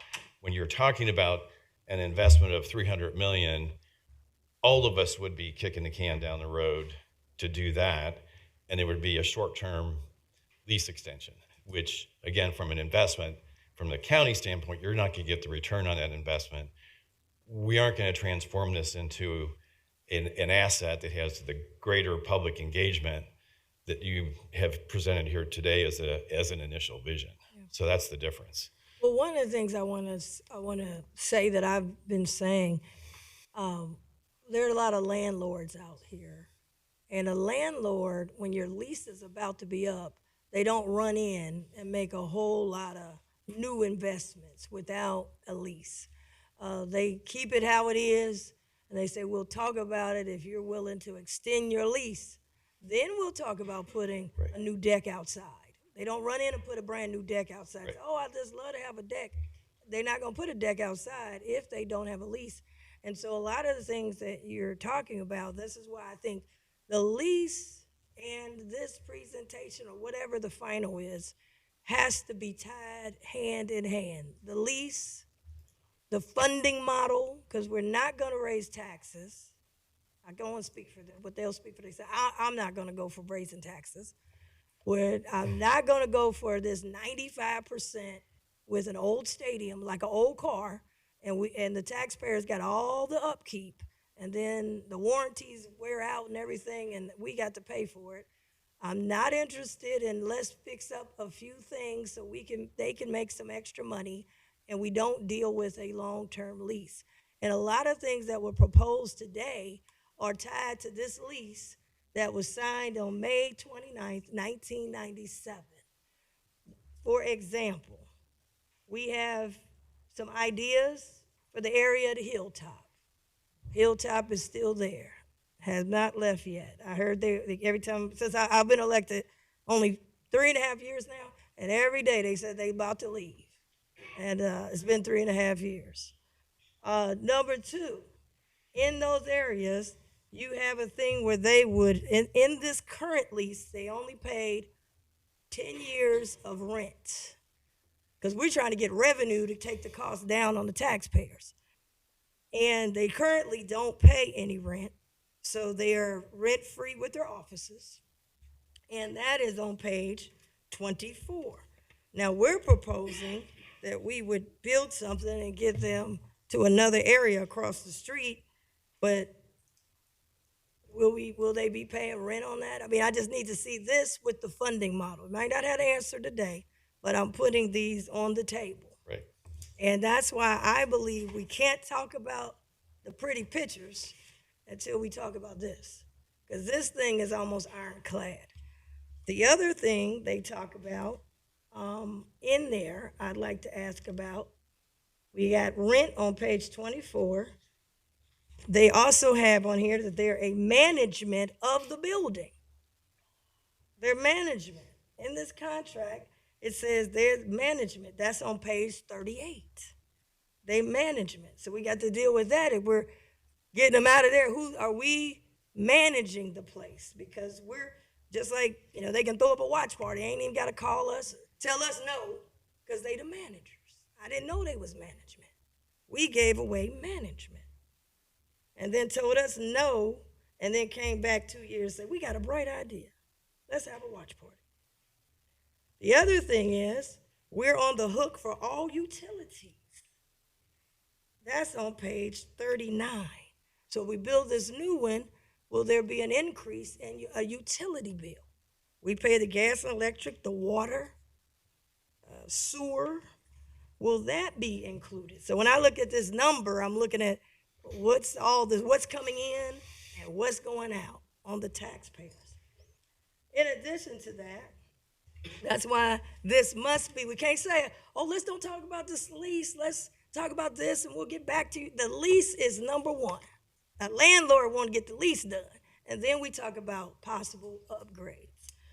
The other thing that it has in here, they do have an extension, and it's in writing. I'm not a lawyer, but we got a lot of them in here, and they always seem to have us. I don't know how they got us. Whoever these lawyers wrote on their behalf did a great job for them. But there is an extension page on here. And the extension tells us that they have a right up to 12 months before the lease ends to send us just by a little piece of paper, a little notice, that they're going to keep it. It has on here extension of initial term, whether we want to or not. It says county, I don't know who the county was back then, hereby grants to Team Options to extend the initial term on the same terms, conditions, and provisions as contained in this lease for 5 consecutive periods of 2 years each. So even if we don't want to, they've handcuffed us that is an option. We haven't gotten to that point yet, but that's an option. Then I want to know if we go across the street, currently they don't pay any real estate taxes. And you know people with these homes now, they crying and everything because they don't get an exemption. They got to go down there to the tax floor and pay the treasurer, and they can barely do it. On here, in this lease, that's why we got to get a different deal. Page 24, 7.1, payment of real estate taxes. If at any time the project is not exempt from the imposition of real estate taxes and personal property taxes, the parties, I don't know who in the world was down here at the county, but their names is on here. The parties agree that such impositions shall be paid for who by who? The county taxpayers. So if we go over there and build a building for them, is there some property taxes over there? And if so, do we have to give them property tax exemption? Because now they got no rent. Now we paying 2 gas and electrics because we got to pay the one that we got now. We're there now. If we move them over there, we got to pay their gas and electric, their water bill, and the real estate tax over there. So those are the reasons why, for me, after today, I've got some ideas. I like that we opened up the stadium because it's so dark. I like that we're looking at trying to do more events there. But even on events, under their management agreement, even if you move them across the street, if you don't get out of this lease, they're in charge. They're the manager. We done gave them the management and everything. Turned it all over. Not this group that's here, but the people that was before us. So I'm tying everything because and just being here this short amount of time, every time they show up, and I got to give them credit. They don't do no talking, no handshaking, no pat on the back. They want an MOU. They want to amend the contract, and they want everything in writing. And so when you look at some of the things that's being proposed, if you don't have a different lease that's long-term, you're not going to be able to get any of these things accomplished. The videos outside, I love them, look beautiful. But do you know it's a section in here that talks about they control all videos? They covered everything. They control all videos. So all we're doing is giving them some videos to make some more money. And they control what's on it. We want it to be open. I want to give you this board. We say we want this place open. We want people to go down to the stadium and use it, whether you are a Bengal fan or not, whether you like football or not. Because whether you like football or not, you're paying for it. So we wanted to, I think you did a good job, say, hey, we can have it outside. You think they're going to let you see something for free out there? And they're not making any money. But in here, it's on page 33. Exterior signs is a section. 9.3, teams shall control all advertisement on or outside of the structure. It's in here. So everything that you presented, I put it toward this. And I tried to say, it looks good. It's a great, possible vision. Of course, I don't like the price. But we've got to tie it to funding. NFL, if they only went and asked $50 million from the NFL, and other teams are getting, 200, 300, 400 million, and we only go and ask for $50 million, you got to have a team wanting to ask for the money. It makes it a little tough. In that instance, though, we didn't have this initial comprehensive renovation plan completed. Okay. So what they were looking at is just the near term and investment that they wanted to make. And it is in context with the overall master plan, but we didn't have it completed yet. So that's the point in time where we were. Back? Is it a one time, or can they No, go back? it's still it's very possible, if not likely, that will be done in 26. Maybe a portion would be done in 2025. Okay, so there is good. That's good to know that they can go back. Well, those are my concerns as we go. It even has on here numbers, page 32, it even covers practice facility rights. Mm-hmm. That's on page 32. So for me, I want to commend today, because one of the things I definitely wanted, I didn't want something just shown to us and people think we behind the scenes. We said, get it out. Let the people follow. people might have some ideas. We should do this, we should do that. I want people to know, some people ask, why haven't we looked at the dome? I've said looked at the dome, but as you see, we had 1 billion without a dome. But it was on the table to be looked at. But I think that for me, the next step is matching this lease with who's going to pay. How do we get this 95%, 5% deal? Right. The normal is 33%. And then how do we get these other funds, NFL, private, state, to come in at the tune of what we're going to have? Because that's the only way. The taxpayers are we're tapped out. We're exhausted. And we're trying to bring more revenue in. And I think you've proposed some things that can help hopefully bring revenue in, but we got to share on the revenue. Because it can't be we own it when the bills are due, and then it's privately owned when the revenues come in. So I just think that it begins, and I hope that we are able to present to the ownership in time, because it's negotiation. Some things we like, some things they like, some things we don't like, some things they don't like.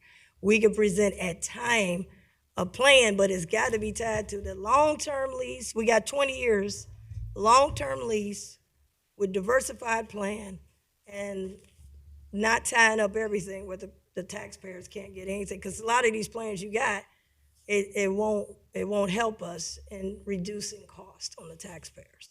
Right, and so I think your very first point is the key one, which is, as you said, as you get to the end of your lease term and you're the landlord, and the tenant's saying, do I want to renew or stay here or not?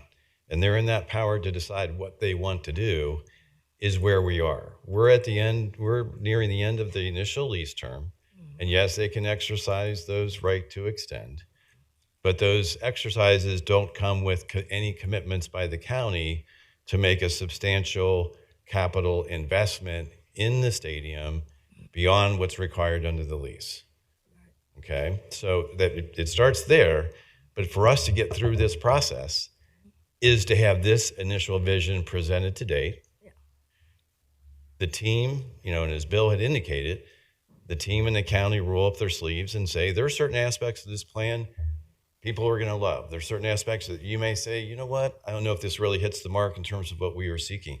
The team may come back and say, there are some things that are great, but, and we work through those. So those are going to be worked through in the coming months as we finalize this, right?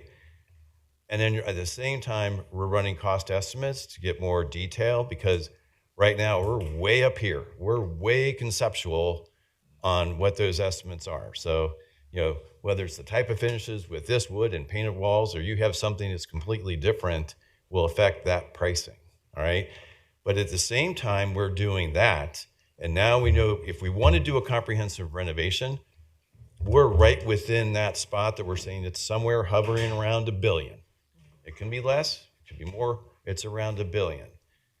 What we tried to achieve over the last 6 months is something that's beyond just, we're looking at just the core of that stadium and not going outside of that stadium and saying, how do you transform a 66-acre space into something that's a much greater public asset than it has ever been in 24 years?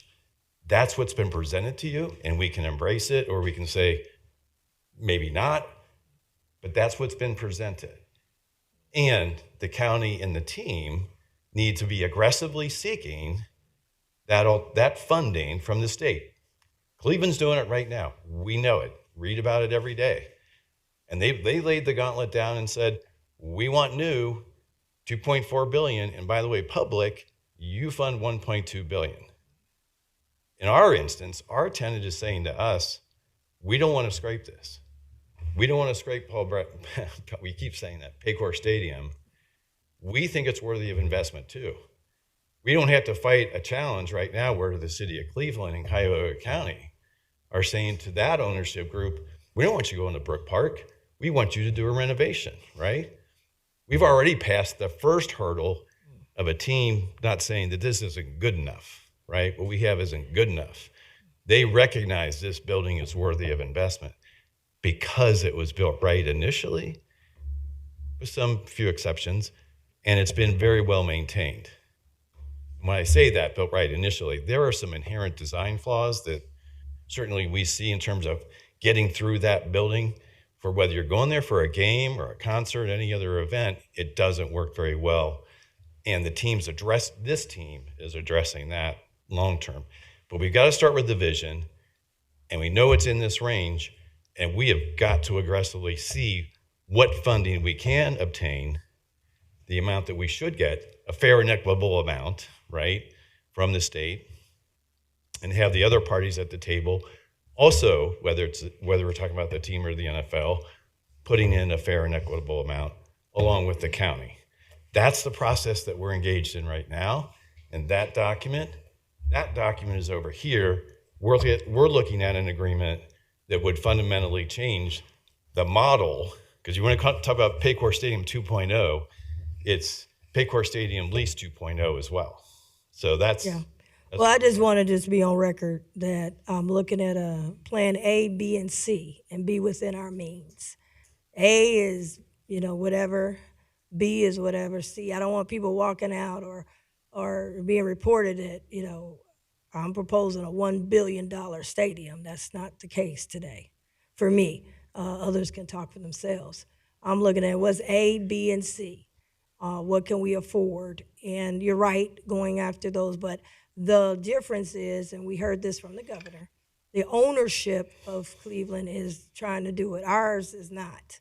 So we can't run up there by ourselves, and we don't have the ownership wanting to get these funds. Same way with the NFL. We can't just run up to the NFL. They got to want to get some of those NFL dollars. These other teams are getting them.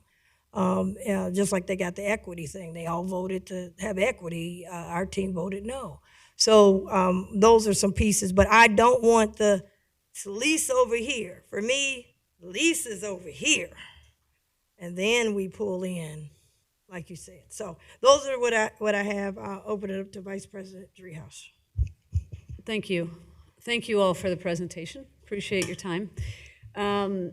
So I am most interested in the plan because we asked for renovations that would address the needs of the team and the needs of the community. And so that's what we asked for. And then we had ideas about what that meant, right? Is that access through the plaza? Is it more accessibility in the facility itself? Can we bring more people into the stadium on game day? Can we have an experience outside the stadium on game day? I mean, we asked for all these things, more connected to not only the business district and the banks, but also the lots that are undeveloped beside the stadium, and how do we look at those and make sure that we're paying attention to that as we think through remodeling this in a smarter design that integrates what we're trying to do within the public into the space, whether it's a game day event or a concert or something else. I mean, that's what we asked you all for. And so that's what we're looking at today. Because I think we all understand that there's a cost associated with this. Whether or not we're actually going to get to $1.2 billion is yet to be seen, because we've got a financial stack here that includes the county, the team, the NFL, and the state. And we do not know what we have in our stack yet. So we cannot define, whether or not we like these elements is, I think, important, but we have to figure out what we can afford. And then we have to say, all right, now, which elements are we including that we think are most forward-facing and really create this vision for the stadium for a long-term investment. I mean, all of this is related to the long-term investment of the county and others to keep the team here for a long term. I mean, all of this has to be in that context, because I don't think, or I certainly haven't talked about doing, a couple $100 million, which I know sounds like a lot, but in this context, it's not, to keep the team here for 2 or 3 years. I mean, that is just not, I talk for myself, that's not my goal. My goal is to keep the team here for decades and create an investment that creates a long-term environment where they want to play and creates all this public benefit in the meantime that we really have not seen play out under the current lease or the current way the facility has been situated. So I do have a couple of questions for the MSA team. I want to thank you all for the work you did here. It's interesting. It's exciting. It's obviously a reaction to what you have heard from this board, and I think the public. I mean, because we are responding to what we're hearing in public, and so thank you for responding to what you heard. I do have a couple, and thank, of course, to Frost Brown Trod and Tom Gableman, and to Messer. I don't know if Messer's still in the building, but thank you to Messer as well for helping us understand how much all this is going to cost and breaking out those elements so that it becomes much more clear for us as we think about how much we've got. And then that helps us kind of define what our priorities are. So you talked about, and I think that the piece where you've relocated the offices and the practice facility and the weight room, I think I didn't expect that. I was really surprised to see it. I think it's most interesting because it frees up space in the current stadium for other stuff.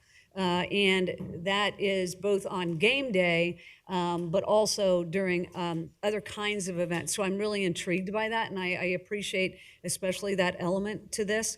As you talked about it, though, you talked about this area where here's the practice facility, outside and inside, and then you talked about 2,000 seat stadium. I did not follow the logic. Where is the 2,000 seat stadium? Is that it? And if so, I didn't see the seating. Actually, if I can, we have a remote. I'll just talk loud if it's okay, Vice President. Oh, he's going to throw it. There we go. There we go. So if we can you all hear me? I don't see it. All right.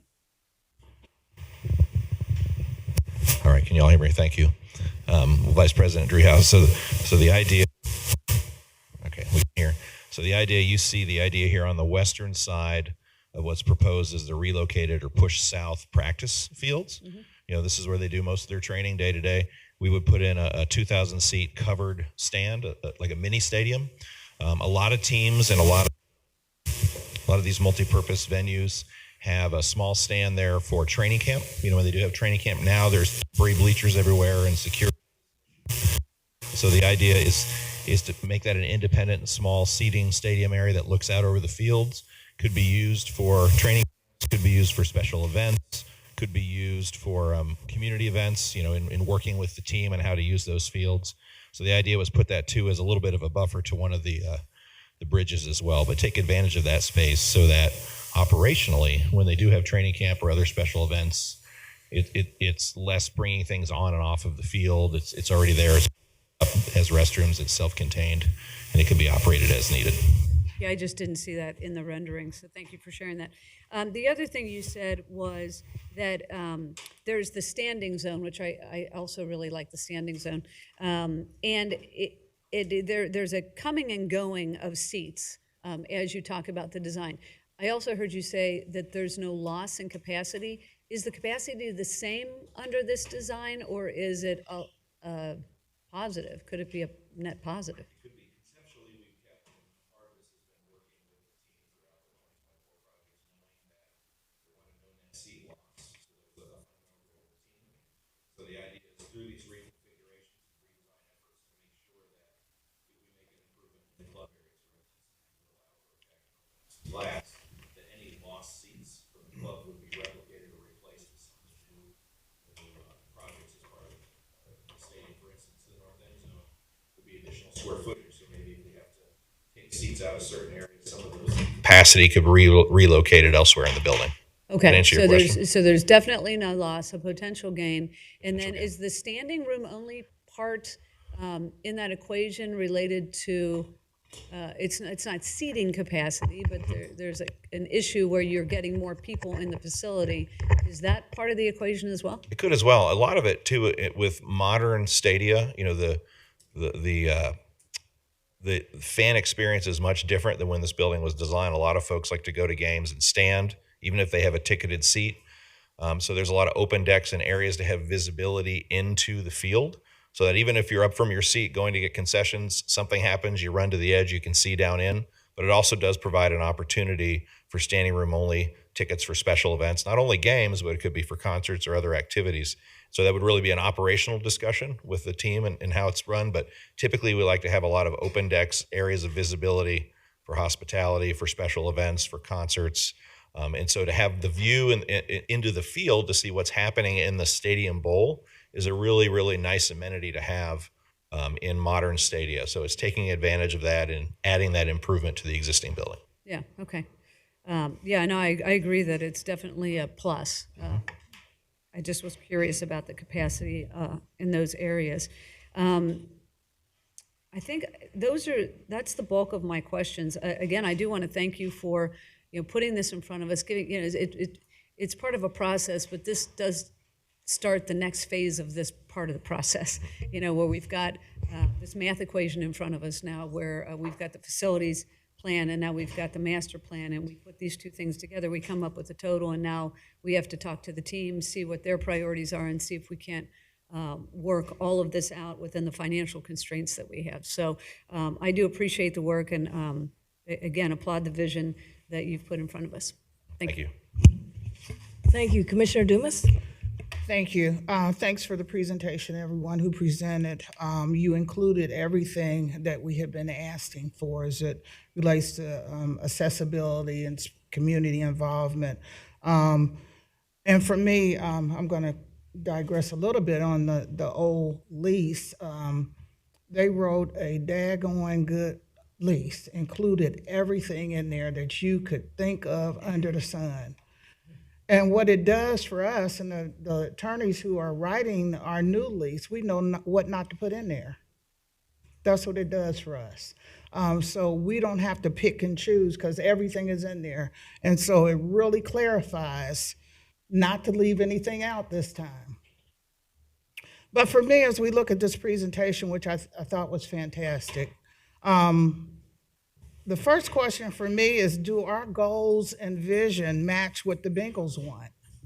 Before we even look at money and who's going to pay what are their goals? Is accessibility important? Is community involvement important? If we can't get past that, we can't get to the money. We're thinking long-term lease. Is that what they want? I mean, are they just waiting to see how they're going to hang this out? We need to figure that out. And as I said earlier, are the Bengals interested in the main goals that we want to happen with this new renovated stadium? And so the other thing I wanted to bring up just very quickly as we renovate items at the stadium right now, for instance, the turf, which we gave the $100,000 for that. And then you find out 3 weeks later that we may have to pull the turf up because they want grass. And I'm thinking, who has their ear to the ground to make sure that we know those things, that we're communicating? I heard earlier about it'll be a new locker room. Well, they just put in a new locker room. So the bottom line for me is the Bengals and the county need to dramatically improve their communication skills because we're doing things in one silo, they're doing it in another. And so the big deal for me is to see, do they agree with this mission, this vision, and these goals? And if not, what can we do? I'm not even gonna really, it's so important to me, the goals that have been shown through your presentation, that it's no negotiation on it. And if they don't agree, then we have to think of another option. That's all I have. Thank you very much. Thank you for the presentation. As the board has said, a lot of the things that have been brought up by us, but also brought up by citizens in terms of the accessibility and the darkness of the place and how can we bring in more spaces for possible revenues and all those kind of things I think are very important. But it does tie to, if we bring in more revenue, who getting the revenue, and how do we do it? So we do need to make sure that there is, we're on the same page and not us just out here by ourselves putting all this effort in. Mr. Aludo, where do we go from here? What does the taxpayers watching, what's our next steps? So I think the next steps, commissioners, will continue to communicate with the board on this. as it relates to the priorities of the commission as you have seen them reflected in the vision and the presentation today, because I'm sure there's some things that you saw that you think are great. There's some things you probably saw that you may want to question or that you think may need to be revised. At the same time, as I indicated, we have this up on our website at this point. So feedback from the public is very welcome on this. So we want to hear from the public at that, and we'll keep the board apprised as we hear back from that and feed that back to the MSA team. And then we will need to sit down with the team and begin to prioritize, as Commissioner Summer Dumas indicated, look at the priorities of the county, and then reconcile those with the priorities of the team, and then start to scale a project based upon that at the same time that we continue our efforts with some of our other funding partners to explore those options for other funding for this. So there's a lot of pathways at this point in time, but we'll keep the board apprised as we move down each of them. Can we put this calendar I've been asking for a while? It could be tentative, it could be high level, but something for the people to watch. Like, okay, we did this. Now you said we're going to have feedback. Is there a timetable for feedback? I think we put ours out there, but I think That's a good point. We Dumas can- made a good point. I mean, we put ours out here. Now we got to see what does this team have, and then when do we start the negotiation? Because what I don't want to happen, and it happens a lot, is, and this is such a big deal, we can't have it like this. At 4:59 on a Friday, somebody gets a call, maybe it's you, and then you call us at 4, at least I get it, at 4:59 on a Friday, it's always on a Friday, and said, I gotta get this done by 5:02. They need it by 5:02. You were on vacation one time. They called you need to come off vacation, and we need this at 5:02. We gotta have some structure. We've got to have mutual respect. I want the Bengals ownership to be respected, and I also want the taxpayers and the county to be respected. As we've said, it's a new day. You're not just running down here to run it. We're not just sitting around waiting for you to call us. So I would like to have, I've said it before, but I think this would be great to put it out, send it to everybody, them as well as us, a tentative high level. So we don't, at the last minute, they'll say, oh, the county wasn't prepared. No, here's what we're recommending for a calendar, because the time is ticking, the hourglass is turning the opposite direction. And I just don't want that, because I can see it coming, because it comes all the time. We need $39 million. They want to do this. Can you do it? It's 4:59. They on their way to the NFL. Now, they didn't just get the, meeting with the NFL. They meeting right now. I can't make a decision like that. Nobody can with this type of money we're talking about, real estate we're talking about, and taxpayers on the hook. So I think it would be helpful if both sides, if we had some kind of, I've been asking for it for about a year. Yeah, we can work on that, Commissioner. In the meantime, we can start with it. I think you indicated it as the first item of putting, scoping a timeline for public input on this. I think right out of the gate, that's the next step. So we can start with that. Commissioner Dumas? I was just wondering. I'm sorry, did you have some, Vice President? Go ahead. Okay. No, I was just wondering, is that, you said that's the next step. I don't know if that's the next step. Did you hear what you just said about the next step? Yeah, so the next, so we have the document out on the website right now, and we have a portion of the website asking for input. So I was indicating as it relates to a putting something in terms of a schedule that we'll put a, for lack of a better term, a deadline for public input on this, just so we can get input as quickly as we can from the public on this. That's great. What's our next step? In other words, as I was saying about vision, mission. So the next step as it relates to the board is we'll continue to visit with the board on this because we need to at the same time determine what the board sees in this vision, in this presentation, what your priorities are, things that you like out of it, things that you perhaps don't, that you want to see revisited. Because again, as we said at the very beginning, this is a vision that you guys are essentially hearing in totality for the first time. We don't expect the board to be in lockstep with every single aspect of it. So we want to make, maybe you are, maybe you aren't, but we want to make sure that you have that opportunity for feedback. So from your perspective, that would be the next step, is that feedback. So that would not be the next step for me. We may say we want more elevators or whatever. The next step for me is for you to meet with the Bengals and see where they are in our vision and our goals as it relates to this renovation. Commissioner, I completely agree that that's part and parcel. I need to make sure that I understand that this vision fits with what this board collectively wants to see as well. Before I don't want to represent something to the team that we are aligned with it if there are substantive differences. There was a summary in here, I can't find it now, but they summarize exactly what we wanted, as far as accessibility and all that. The specifics, we may have a difference of opinion, but I'd like to know as soon as possible. I would like. I'm hearing from you that you think this hit the mark. No, it doesn't hit the mark if there's no mark to hit. In other words, what I mean, if whoever's listening from the Bengals, and I know they are, if they say, we're not for this, and we don't think we need this, and I want to know that as quickly as possible. Understood. Vice, I was just going to say, just a point, Commissioner Dumas, you've brought up this accessibility issue. I can tell you without question that, and as I said, we started meeting with the Bengals on a weekly basis beginning back in October of last year. One of the first items on the agenda that we had to hit was vertical circulation.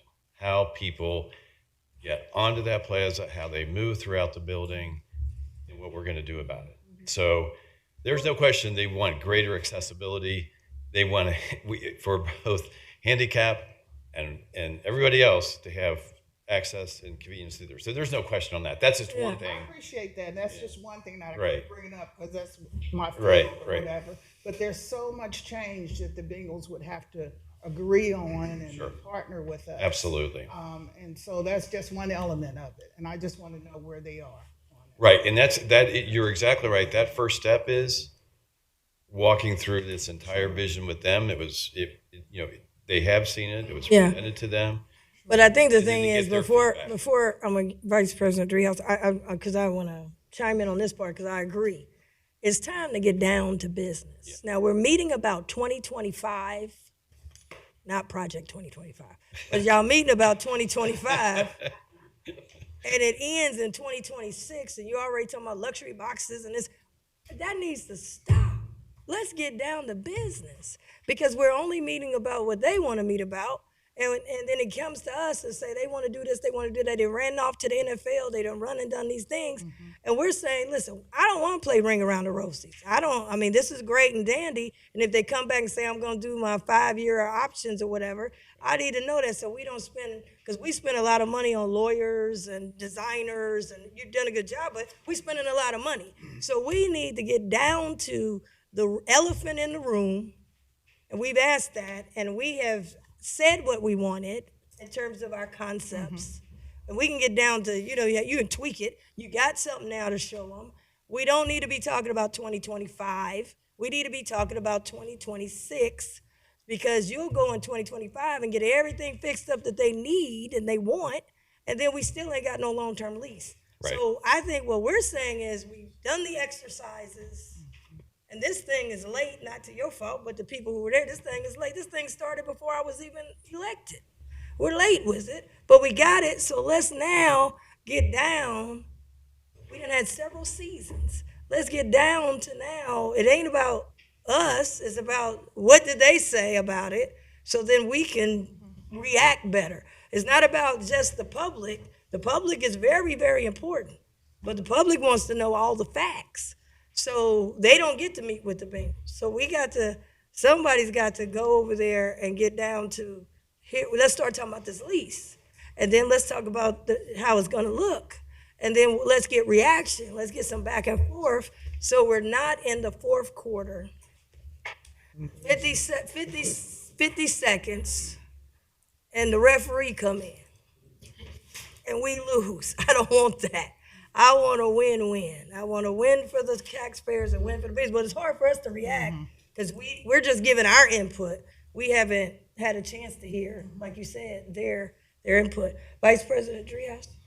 Yeah, and along those lines, so they have seen the portion of the presentation, but this is the first time any of us are seeing the whole presentation and the revamped presentation. So I agree, we need to get their reaction to it. In addition to our reaction to it, I mean, I think we've all had very positive comments related to it. I mean, for me, it's just a matter of being able to finance it. That's the only thing I'm concerned about. But the renderings and the ideas, I think are important, and I don't know where they are, and I think that would be helpful to know. But also, and as has been stated, the public piece of this I think is extremely important. Everywhere I go, people ask me about the Bengals and the lease, and where are we and what's going on, and I think this meeting was very important to say, okay, here's where we are, and this is what we're looking at, and this is the financial stack, and these are all the elements. But I feel, and I've felt like this for a while, that we need to really make this more public. Very few people can get down here at 1:00 in the afternoon on a Tuesday to come in and talk about this. So I would be in favor of doing a public meeting in the evening that's accessible to people at a larger venue than this, that's got better parking. And really have a presentation to just straight out to the public, get our partners in the room to explain these different elements, because I think there is so much interest in what we're doing and what we're looking at. Whether we're able to, in the end, finance all this or not, I don't think is the question. I think the question is, can we get this in front of the public so they can have an idea of what we are contemplating, what the team's reactions are to what, so they've got some context for all of this. So I would love to see a meeting within, the next couple weeks or so, maybe at the Board of Elections, or as I said, someplace that's larger, to bring the public in a more active way. I mean, we're getting emails, and we are always getting emails about the Bengals, but give them really more of an opportunity, maybe even to have a presentation and then a public participation part of that meeting, just so people can express themselves and take a stab at what they think about the plan. So I just want to offer that as an idea moving forward. Not the first thing on the list, but I think it should be on the list. Yeah, I'm for public, but I want the public to have the facts. I don't want to come in here with bringing Rolls Royce in here, knowing good and well, tell the public what kind of interior you want, and do you like this leather, and do you like the outside, and then knowing good and well we can't buy no Rolls Royce. I believe we can't duck and dodge the Bengals. We can't do it. We can't just let them run off and do what they want to do and never have to enter the room, never have to answer to the people, get naming rights, we never know about it. Watch party, we don't even know how much money was made. A thing in here, this is what needed to be to the people. This is what the people were mad about. That when it got down to the pretty pictures, they knew that we were going to build a stadium. They knew about that. What they didn't know is that behind the scenes, this is where they got screwed. And I want this out in the open, because this is what binds future taxpayers. My nieces, they're 14. If you put 20 years on them, they would be paying for this. So I'm for public, but we can't run past the Bengals. The package must be delivered. What are we looking? We done already had meetings about what we're looking for to start negotiations. We've got to quit ducking and dodging this, because the hourglass is coming against us. We've got the architects that they can draw and design anything based on what our money is. But right now we're going with $0 from the state right now. We're coming with nickels from the NFL, and you claim those are they already got them accounted for their luxury boxes. So I don't want to come and just have boards. I want to come with, here's what the team said, here's what we said. Now, taxpayers, let's go through this document. Here's what you'll be on the hook for. Do you want this? I mean, I'd like to ask them, do you want to pay the rent? Do you want to pay the gas and electric and the water and all that? I'm willing to put it on the ballot if necessary to get, but I'm not willing to come and just have a thing, and then I know you didn't intend it this way, but sometimes it'll come off. The Bengals ain't there. It's just us walking around. And even the governor said he can't make no move until the Bengals is at the table. We can't make a move just with us. The NFL, they can't make a move just with us. So we got to make sure that the Bengals, and I think Commissioner Dumas did raise a good point, where are they at? What are they thinking? Would they even move out of that building? Why would you leave a stadium? So we've got to, those conversations have not been had. You handed them some pictures, but did they say they'd be willing to leave and go into a new place across the street?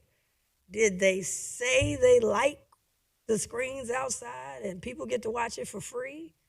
Did they say that they gonna give up the management of that stadium where we can't even get in? We the commissioners that can't even get in the place. We paying every bill that come through here.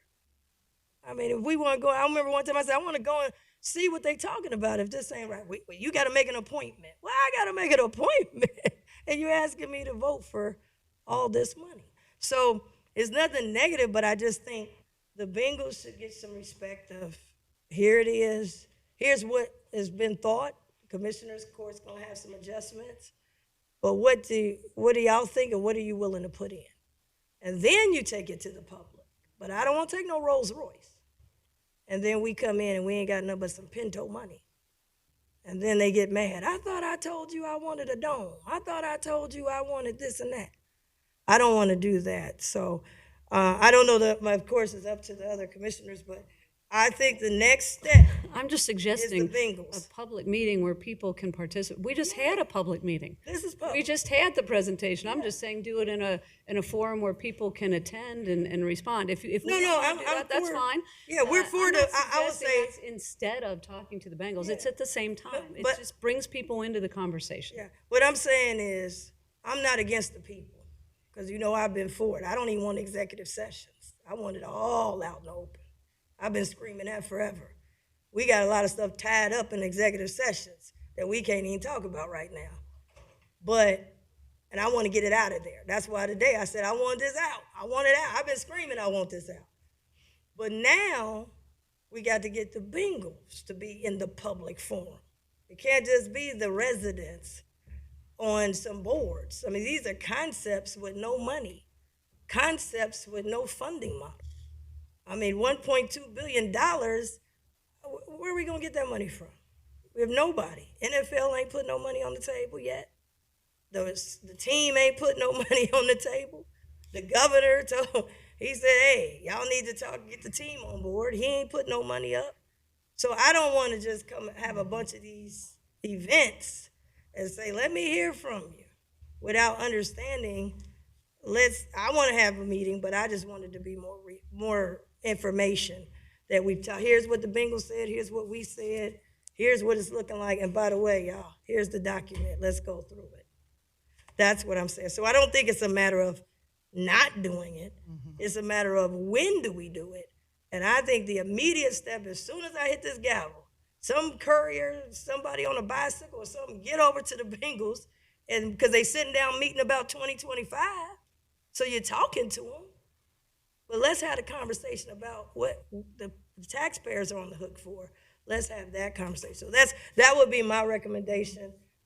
Commissioner Dumas, you had your light on. Well, I agree that we should go out into the public, but when I heard the 2 weeks, that's what kind of hit me, because this is life-changing for the Bengals, and I think it may take a little longer, but I think we certainly should go out. Yeah, definitely go out. But I just think we need to have some feedback from where That's fine. I mean, I just thought it would be helpful to engage more of the public. I hear about this everywhere I go. People want to know. They want this information. Yeah. I understand. Of course, we're going to the Bengals. Of course, we've already gone to the Bengals. It's in process already. I'm not suggesting that there'd be any delay there, but if you all want to do it after we hear back from the Bengals and you want to include that's fine. I just want to get the information out in a setting where people can participate. Yes, I think so. And that's the website's there. And then please put this lease on the website.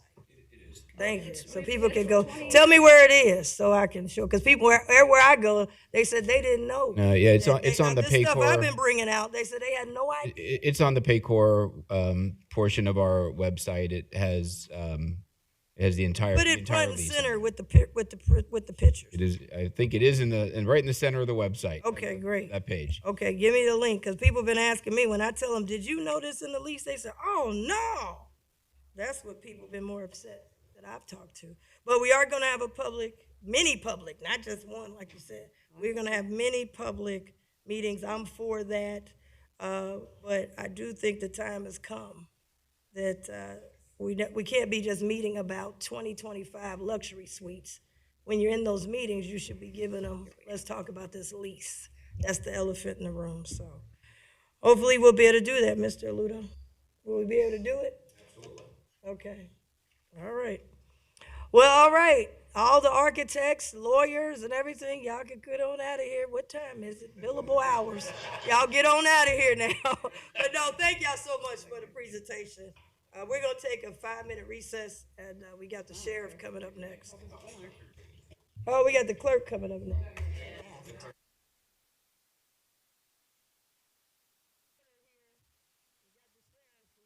I'll have some order.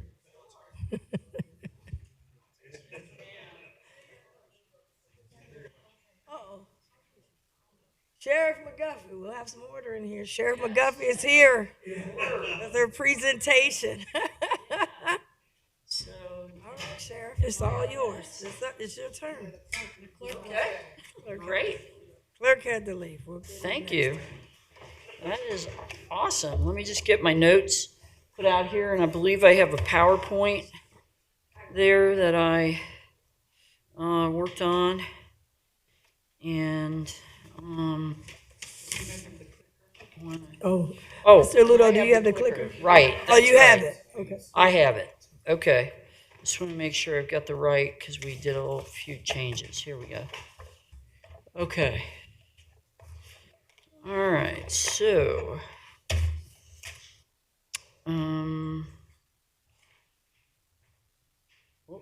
there we are. Hamilton County Sheriff's Office. So thank you all very much, and we won't take up too much of your time. I do welcome questions. I'll first start with our budget request, and I want to compare that to last year.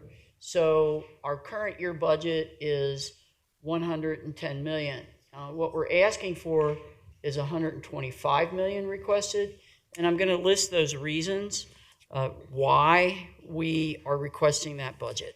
And what I'd like to, before I do that, what I'd like to say is,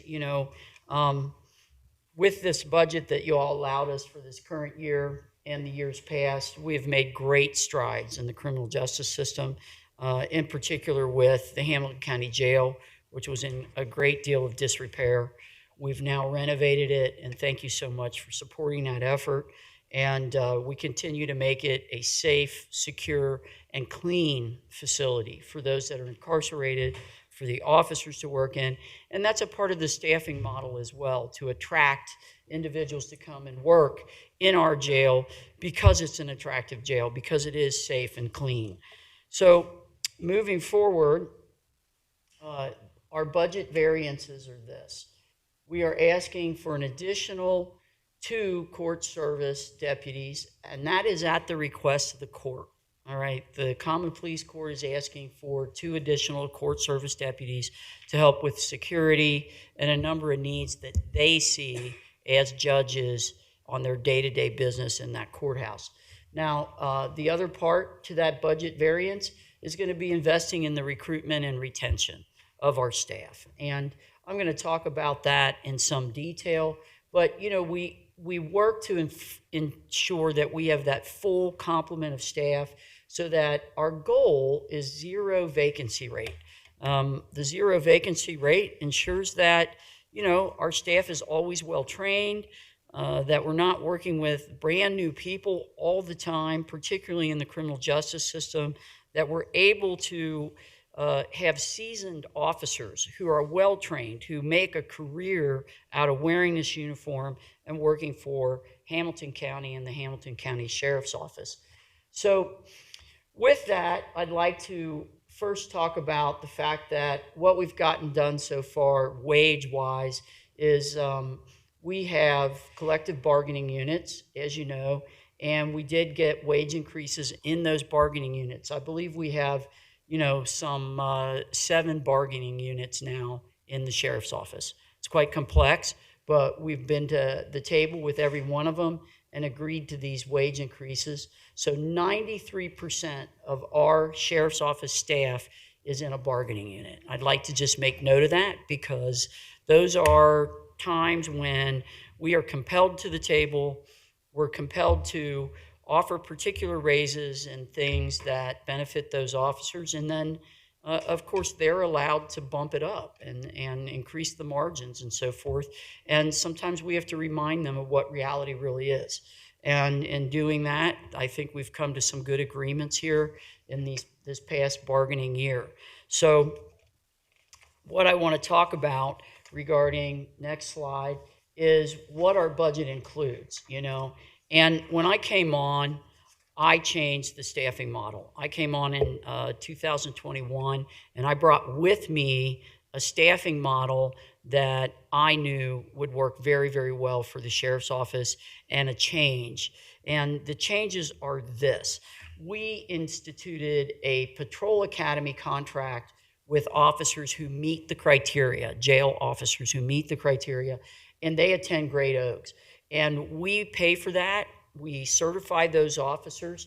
And through this program, we've certified police officers, right? They're deputies, but they're certified as police officers in the state of Ohio, which means in all of Hamilton County, the city and the county, these 80 police officers that I have now certified, okay? And no other sheriff's office has done this in the state of Ohio, but I've certified these officers to help us with so many things.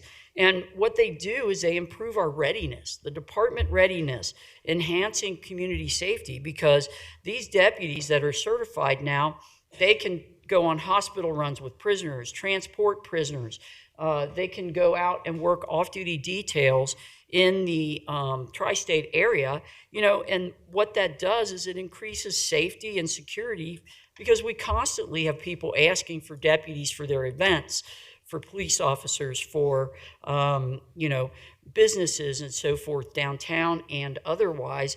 And the more officers I can certify is obviously the higher level of expertise and readiness that the sheriff's office possesses. And I'd like to say this, we have, with this staffing model, we have bucked the trend, all right? And in saying that, the trend of police departments across the nation who've struggled to get people in the door, to get people to wear the uniform, to make a career out of it, we've bucked that trend, and we are now properly staffed in our Hamilton County Justice Center. That's the jail. We are properly staffed in the jail. We are properly staffed on road patrol and court services. And I tell you, that was a feat. It took us 4 years to get there working this model, because we had to attract people. We had to then retain them. We had to make the working environment a good one. Our leadership is sound, and people recognize that. And in doing that, I anticipate in the years moving forward to certify some 40 officers per year moving forward. So we're going to add to that 80. And those officers, along with the jail officers, are going to allow us a sustainability, which means not only can those officers help with security and safety around the county and all the other things we do inside the Justice Center, but they can also move to road patrol positions. Our police department is aging, right? And people leave for various reasons. They retire, et cetera. And we have to have trained up young people to take those spots. And that's exactly what we're doing. We are trending and planning for the future. And the budget ask really is, it's surrounding, supporting those efforts that I just outlined. It is important, and I think police agencies recognize that. You're only as strong as the staff members that you can put right on the street, right on the front line when necessary. And, we are doing well in the sheriff's office. And again, I tell you, we appreciate everything that this commission and President Reese, that you've all afforded us to move forward, and we're going to continue to deliver. So I'll take questions. Thank you very much, and thank you for all you do. I had a question. Last budget, last year, one of the things you talked about in terms of recruiting, and Yes. you had a brought on a company to help with that? Yes, we brought on a company to help us form and establish a advertising. It was an advertising agency who came in and did some problem solving and, really worked with our messaging is what it was, and the messaging that we could put out, what we can offer. And then the other thing we did along with that is we hired a human resource manager, a true human resource manager. She's been fabulous. She has a expertise in recruiting, and she's really been one of the main reasons we've been able to attract so many people. She knows all the little digital media outlet areas that we can advertise and so forth. And we've brought in a really good staff. Thank you. I remember that was one of the initiatives you wanted to add. Exactly, and it worked out really well for us. It's come to fruition. We've been able to show and prove that this works, and that was a part of the model. I wanted to ask you in terms of on the little budget you're asking for more, but can you put this in the context of safety? You get a lot of questions about safety, and people are very concerned. Gun violence is up in terms of what they see. I don't know the actual numbers, but people say it feels like safety is an issue in Hamilton County, and I know you're the sheriff. We want to make sure we provide you and your deputies with the right tools. Can you talk to us about that for folks who are saying, okay, we're ready to do this budget, but what does this mean for safety for us countywide? Well, I can tell you under my watch, violent crime is down in Hamilton County. And of course, there is the differentiation between city and county as a whole. When our officers are out in the county and we are fully staffed with road patrol and our staff is working, COVID presented problems for officers out there, right? And officers stopped kind of working really because it was COVID and a lot of things changed. And then but then the leaders of the organization, myself and the leaders, we have to go out there and make sure that those officers start working. And a part of them working more and doing more traffic surveillance and all of those things that really increase safety, right? Our times to respond to 911 calls, our ability to get more than one deputy to a situation that's pretty hot, right, where we might need help, our ability to have dogs out there that are drug sniffing and sometimes a bite dog if necessary, if we have to track someone. We have a drone program now that is very robust. We put a drone in every trunk of the car. We sold the helicopters for that, and I talked about that the last cycle. It's been come to very great fruition for us to use those drones in crime fight. We've already found people in the woods. We've interrupted suicides. We solved a homicide at Silverton with those drones. We solved it in 3 days. It's record time, and we used the drones to do that. Our officers are well trained. We continue to train our officers and use a wellness model. That's the other thing we're doing out there. When your officers respond, they see a lot of stressful things. They're stressed. Sometimes you see things you can't unsee, right? And what we did with our wellness model, which you also funded, is we helped strengthen those officers. Look, when we show up on a scene, we have to be mentally, physically, emotionally fit. We have to use all of our skills in certain situations. And, officers who don't get wellness support, who don't have anybody to call, who don't have counseling available, who can't, get past some of the PTSD that they experience on the job, those officers are likely to get to a scene and overreact or underreact.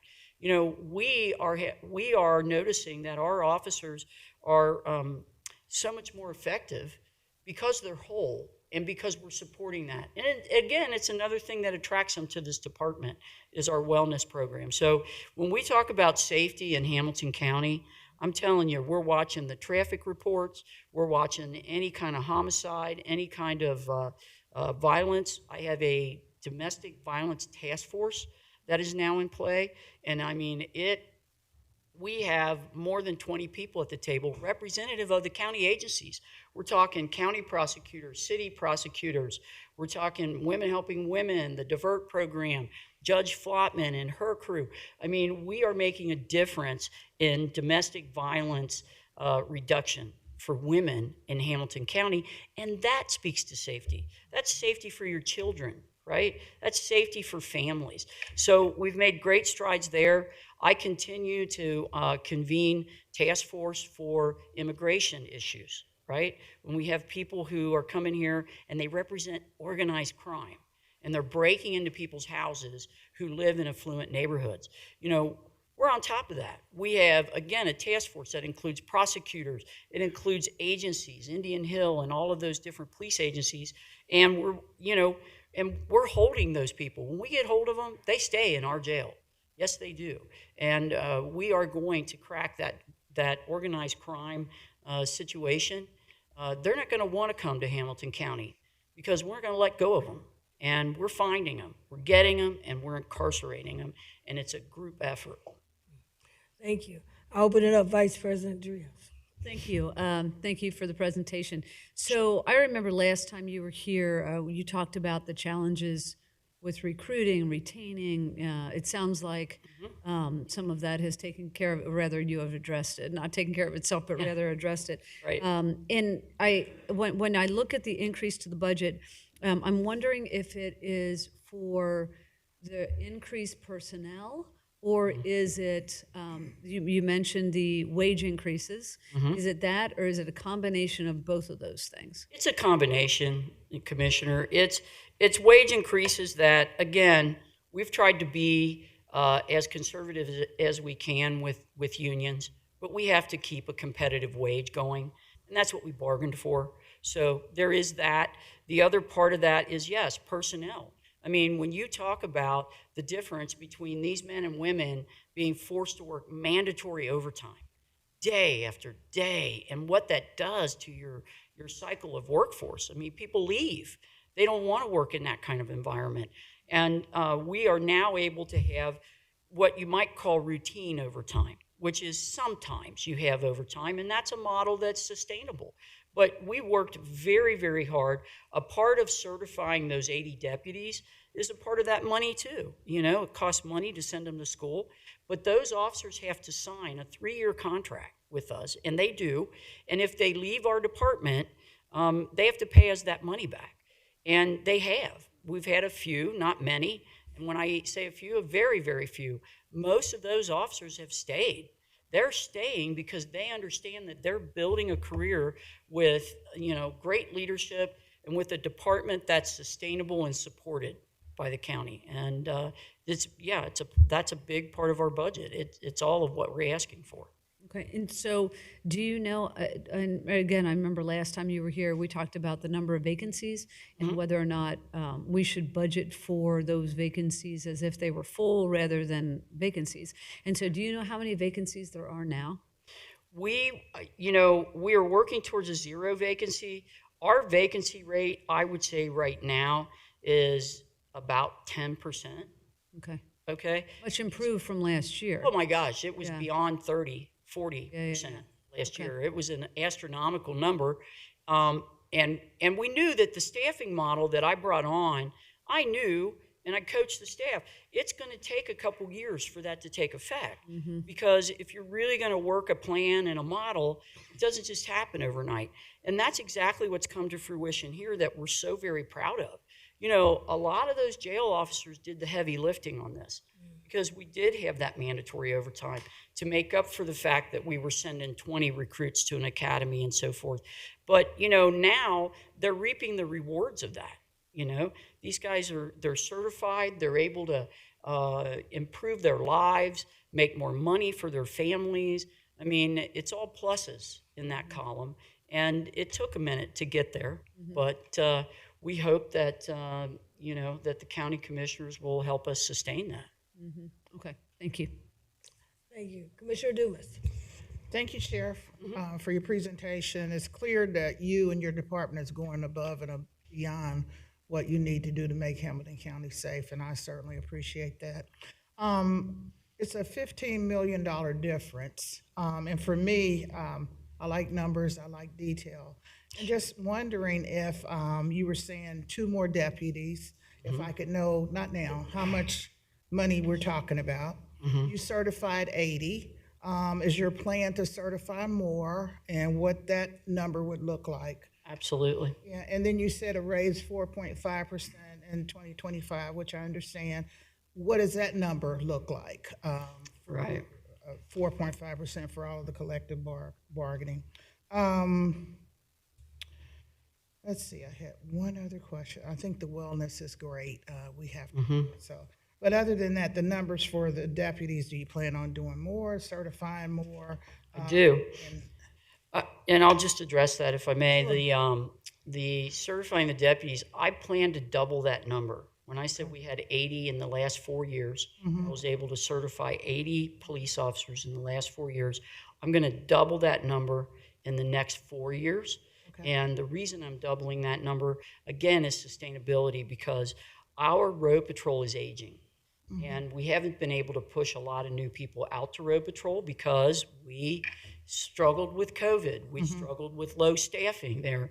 Under the last administration, people were leaving in droves. And I inherited a department that was, less than half of what it should be. And so I've been building that. So yes, those monies will go to certifying those deputies who can then be selected to fill those road patrol positions, of which we have some 200. Okay. So a large portion of that budget will go to certifying those deputies. Really, I think you can pretty much parse it evenly, really, with that ask, because by the time you fund 2 positions for court services, and we spend money on the tuition, the equipment, vests, tasers, guns, all of that for those deputies.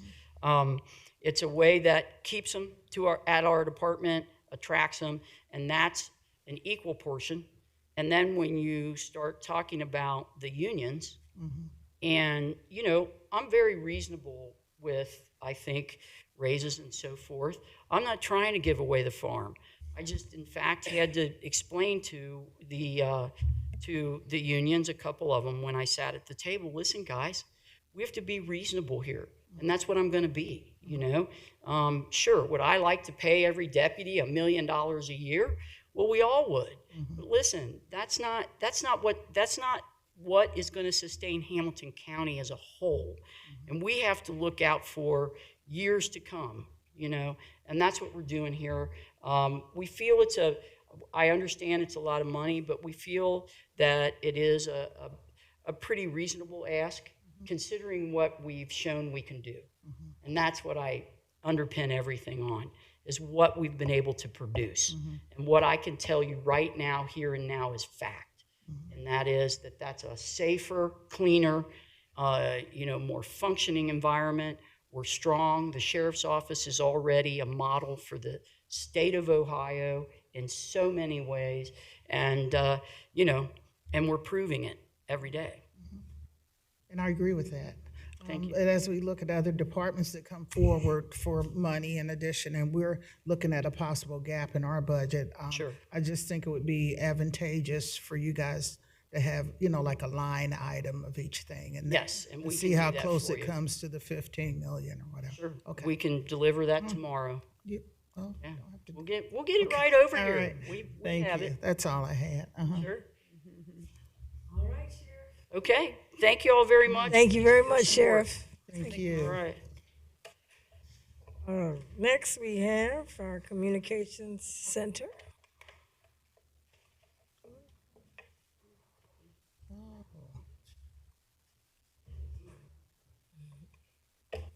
Welcome. Good afternoon. Good afternoon. Good afternoon. I should have a PowerPoint we can throw up, and it'd be very, very simple because my budget this year is actually a reduction, which is it's a pleasure to come to you and to give you a little bit of relief, shall we say, where we can. So on behalf of the Communications Center, thank you very much for taking the time to see me today and to go over our budget request. We are in an exciting time at the Communications Center in that we have a new building that is underway.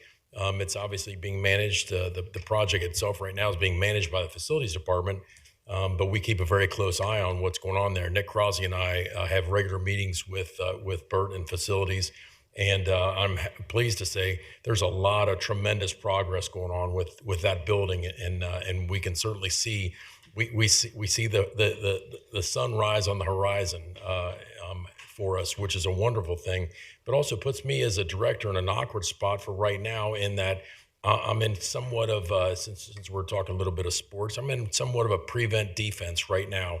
I need to maintain the current building I'm in. As you're aware, we've maintained a secondary facility, which is it was the warehouse that EMA originally secured for the National Stockpile equipment.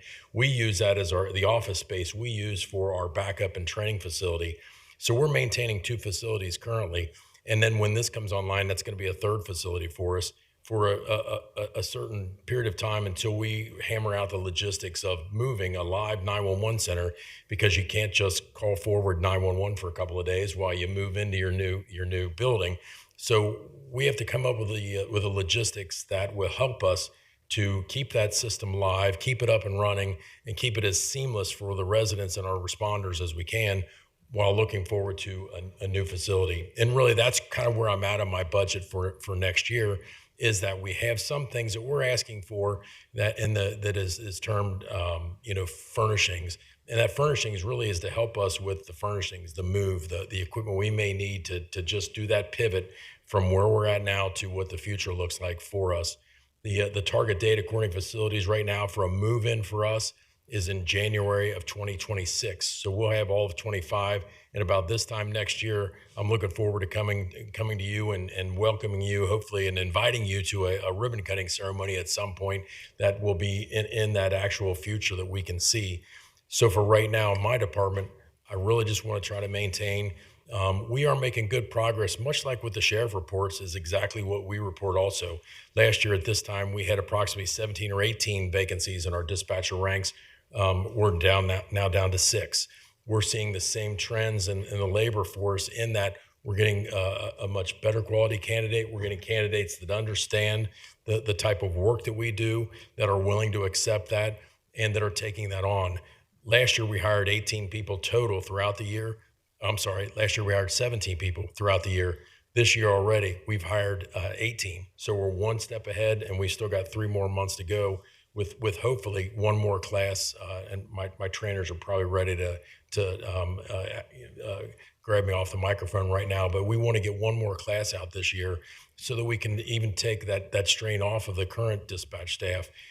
Almost word for word what the sheriff's reporting is exactly what we're seeing, in that when the people are working the shifts that they're scheduled and they have just a little bit of overtime, they're very content, they're very happy, and they're not burned out, so we're not losing people. And they're seeing the light at the end of the tunnel. They're looking forward to a new home for us to move to, and some exciting times that are ahead for us moving forward. So I'm happy to entertain any questions. Again, I'm in somewhat of a prevent defense on our budget, not asking for a lot, just asking to maintain, if you will. All right. Well, I like the reduction. You had me at reduction. But no, actually, I just want to thank you because it wasn't always that way. You came, and it was some tough times trying to recruit, retain, make sure not only you indicated it's not just the wages, it's the environment, and you really worked really hard. And you do, of course, some incredible work as a first responder, as I call those who work there. But from the time I had the tour of the place, and now we're going to have a new facility. So I just wanted to just say thank you, because I know you worked really hard. If it gets tough, you get in there yourself, and so it's just something I know it's not just a job for you, it's passion and a calling. So just wanted to commend you for that. Thank you. And there's also 80-something other people behind me that make that work every single day, that show up every day to listen to people on their worst days of their life. Those folks are the ones, of the heroes that take those calls, that sometimes are talking to someone when it's their last breath, or they've just lost a husband, a wife of 50, 60 years.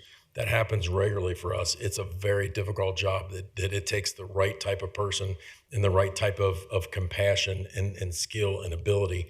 And so I'm quite proud to work with each and every one, but you're right, it is my passion. I've enjoyed my career very much. Thank you. Well, please let them know that we thank them. I certainly will. Vice President Trios. Thanks, Andy, for coming in and for the presentation. It's very helpful to have the line item detail that you provided for the year over year. I want to commend you for hanging in there with this. I know it was really difficult to recruit and retain there for a while, and so I applaud you for knowing how to do what needed to be done and then having the wherewithal to do it. So I'm happy to always support whatever you put in front of us. So the reduction is a special occasion, so thanks for that. And I will look forward to coming out and seeing the new facility as it goes. Thank you. Thank you, Commissioner Dumas. Thank you for your presentation. I like the reduction also. I had one specific question, the microwave network improvements. It's not like a microwave. No, it's not. So I wanted to ask what that was. So the microwave network that we use and that we utilize every day is a combination of about 16 individual radio sites that are scattered throughout the county. What the microwave does is, microwave is a frequency. It creates a pipeline in the sky, if you will. So while we have round figures, about 28 to 30 actual individual antennas scattered throughout the county, this network of microwave creates these pipelines of data in the sky that interconnect everything on a simultaneous basis. We've done, the original network was probably installed, we've had one, I mean, I started with the county originally in '88, and we used microwave back then. We've done some minor upgrades to it here and there. This particular upgrade has to do with some of the network switches that go in there. So just like IT equipment that you see in a back room, the microwave system creates these data pipelines that interconnects the radio towers. And then this specific upgrade that we're asking for is for the network switches, the equipment that goes behind the scenes of the microwave itself. And that's what keeps our police and fire and all of the first responders interconnected to our radio system. Okay. I knew it was important, 1.2 million, so I had asked about that. And then you talked about the heroes where you are, and I know, as was said earlier, how you came in to us and how you were working, had to come in and work shifts. So I'm just really happy that you can go home now because you have been working very hard, and you are a hero because I don't care, I mean, how good our workers are, but if they don't feel that compassion within you, they're not going to stay. They'll go somewhere else. So I know you always bring up your staff, and you should, but also how you treat them is so important, and that's how we're able to retain them. So thank you so much. Thank you very much. I appreciate that. Thank you very much. Thank you. All righty. We will talk to you soon. Talk to you soon. Thank you. Okay. Here's one. Okay, well, no further business to come before us. I'll make a motion to adjourn. Commissioner Reeves? Yes. Commissioner Dreehouse? Yes. Commissioner Summer Dumas? Yes.